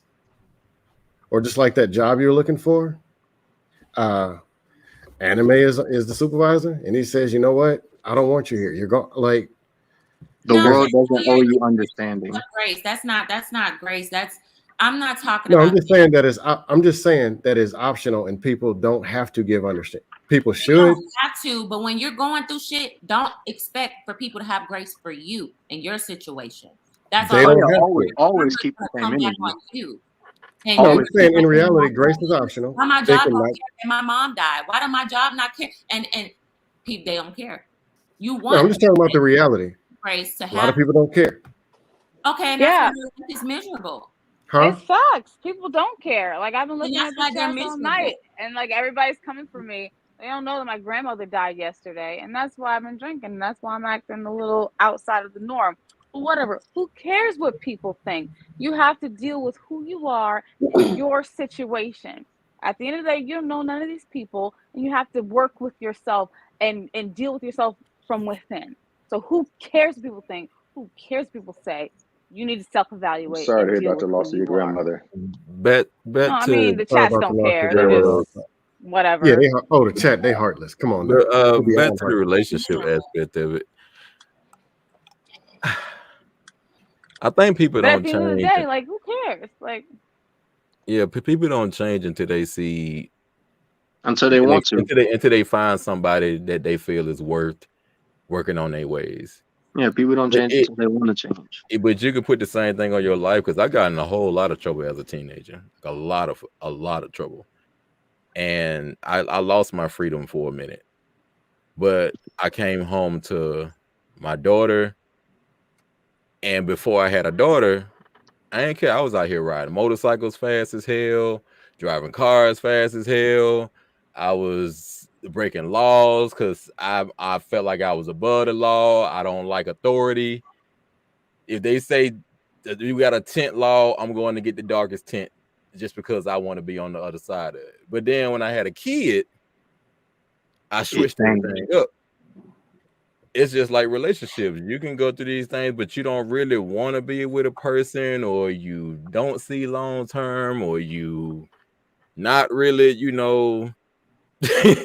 not really feeling them. But then when you run into somebody that you feel like is worth it, and you feel like you ain't trying to lose them, and they call you out on something, they ain't saying nothing different than the last few people said.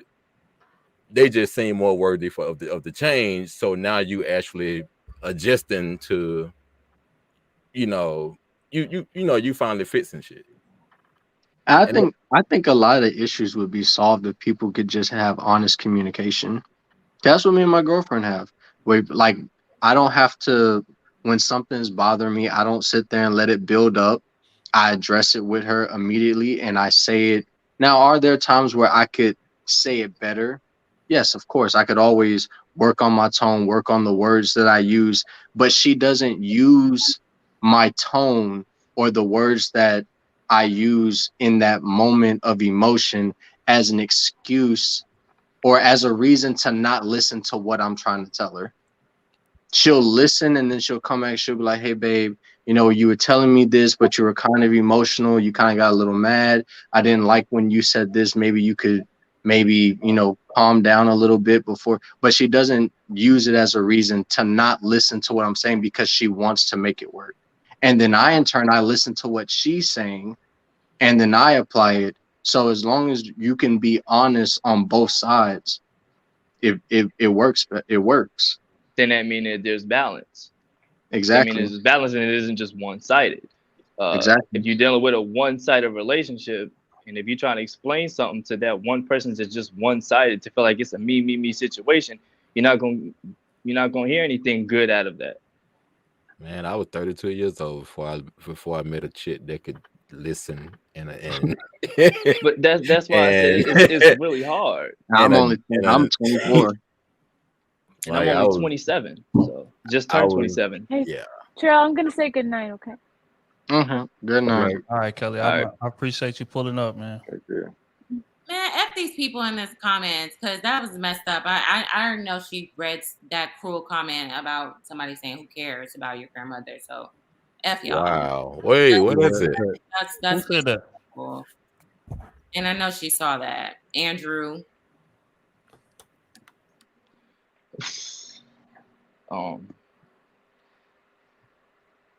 But I mean, like I said before, it's all about having balance. If you do have balance, then everything will work out fine. Like I said before. Yeah, man. I think yeah, I agree. Again, we're gonna get to solutions, man. I feel like communication is key, but having open lines of communication is key, and not being judgmental and not taking things personal while we communicating, I think is very, very key. Oftentimes, especially when we hear criticism, I think Brandy said it eloquently earlier about, man, my feelings was hurt. Shit, I'm gonna respond that way because my feelings was hurt. But I think what's key is, man, is that you got to remember where it's coming from. It's not coming from a nigga on the street. It's not coming from somebody that you don't know. It's coming from, especially if we talking about women, the perspective is coming from the man who literally will risk his life for you, who literally is tasked with leading you, leading his family, building his legacy, like being your covering. That's where it's coming from. And I think once that's acknowledged, which again comes with age and comes with maturity and all of that good stuff, then you begin to stop taking things so personal because you understand where it's coming from. And I think that's key. Oftentimes we forget that, especially when we're wrong. And we know we're wrong. That shit is hard to hear, man. Especially from somebody that you care that much about. You know what I'm saying? So again, I think people just need to take a step back, analyze and just remember where that criticism is coming from and then build upon that. And the relationships is gonna do 10 times better. You know what I'm saying? Go ahead, JB. I see you raising your hand, okay?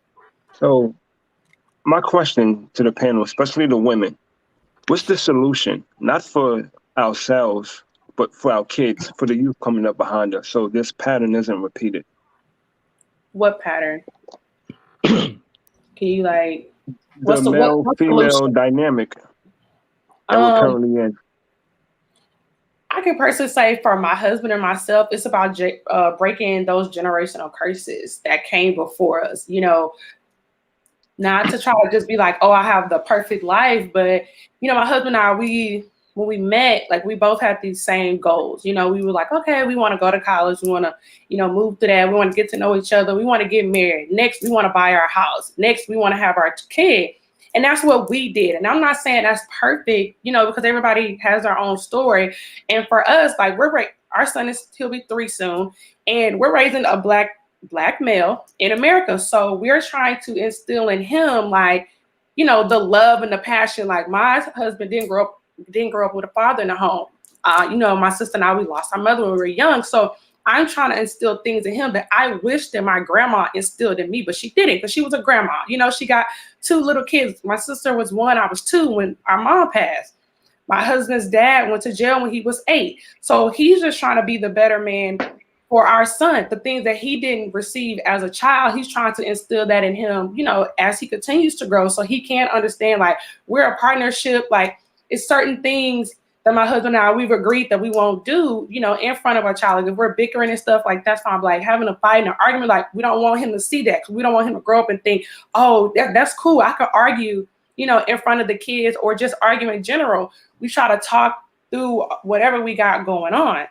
So I think it's just about, that's kind of what I said. You just have to instill in your children the things that you missed out on, because our parents, they did the best that they could. I would never discredit any parents before, especially if they were there taking care of you day in and day out. They did the best that they could from what they were raised on. Because some of the things that my grandma taught us, I was like, ooh, I don't like that. But I have to remember, my grandma grew up in Louisiana. She went to a all Black school. They were segregated. She was taught different things. She had a different mindset. Her mindset was, you better go to school, you gotta go to college, you better get a good job.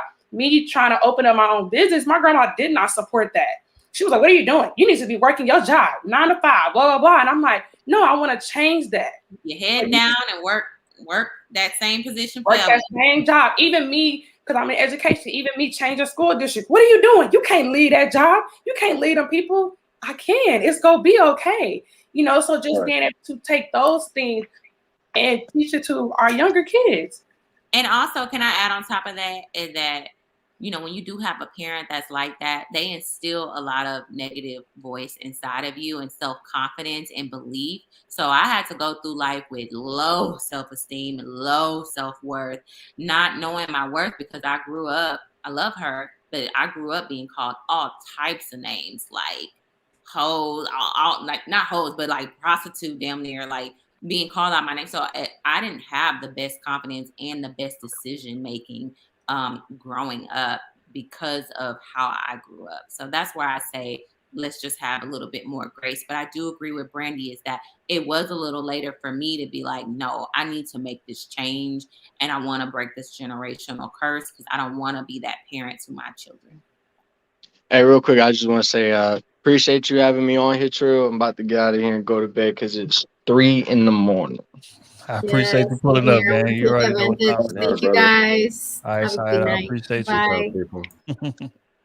To piggyback off of what B. Taylor just said, I'm the 6th child out of 7 kids to be the first one to be married. And, I broke that generational curse. My mom and dad, they're not married, but they've been together for a very long time.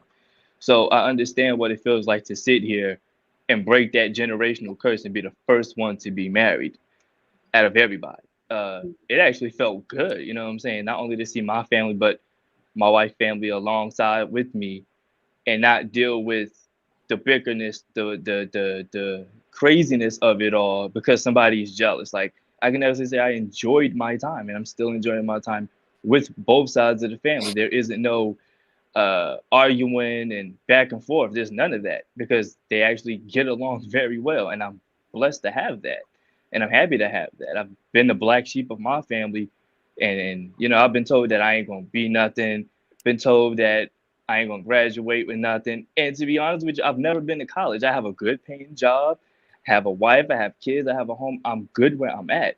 So I feel like for me to break that generational curse is a good thing for me.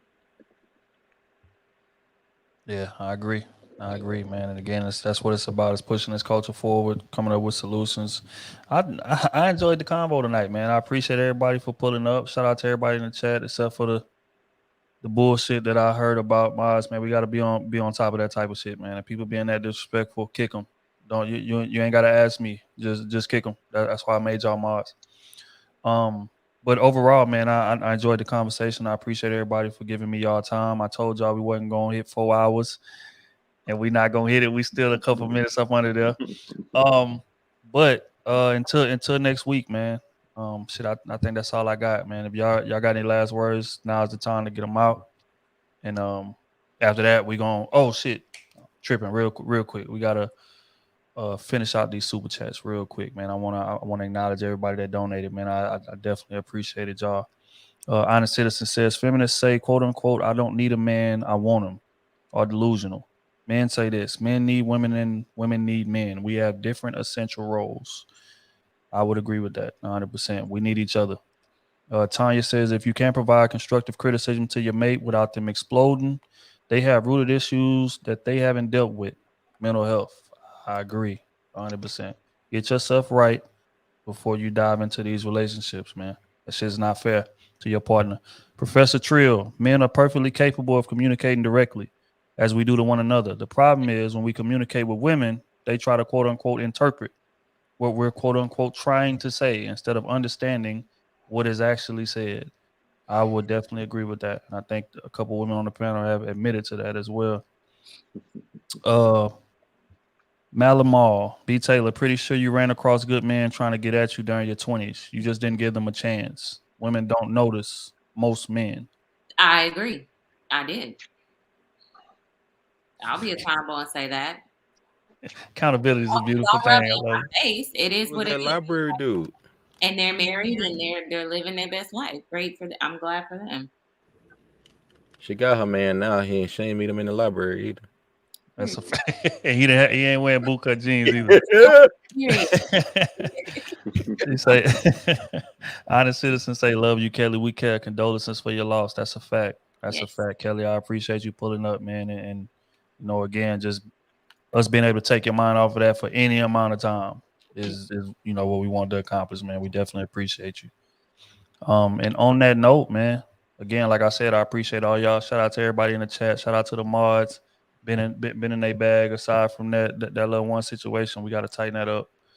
But until next time, man, we here every Wednesday, 9-ish, 9:30-ish. I be seeing y'all in the chat. There, y'all pushed it back 30 minutes. Y'all pushed it back 15 minutes. Hey, man, sometimes we got to get technical difficulties worked out. But the intended time, 9 o'clock, is 10 Central, is when we tend to try to be on this motherfucker. So until next Wednesday, man, we gone. All right, nah.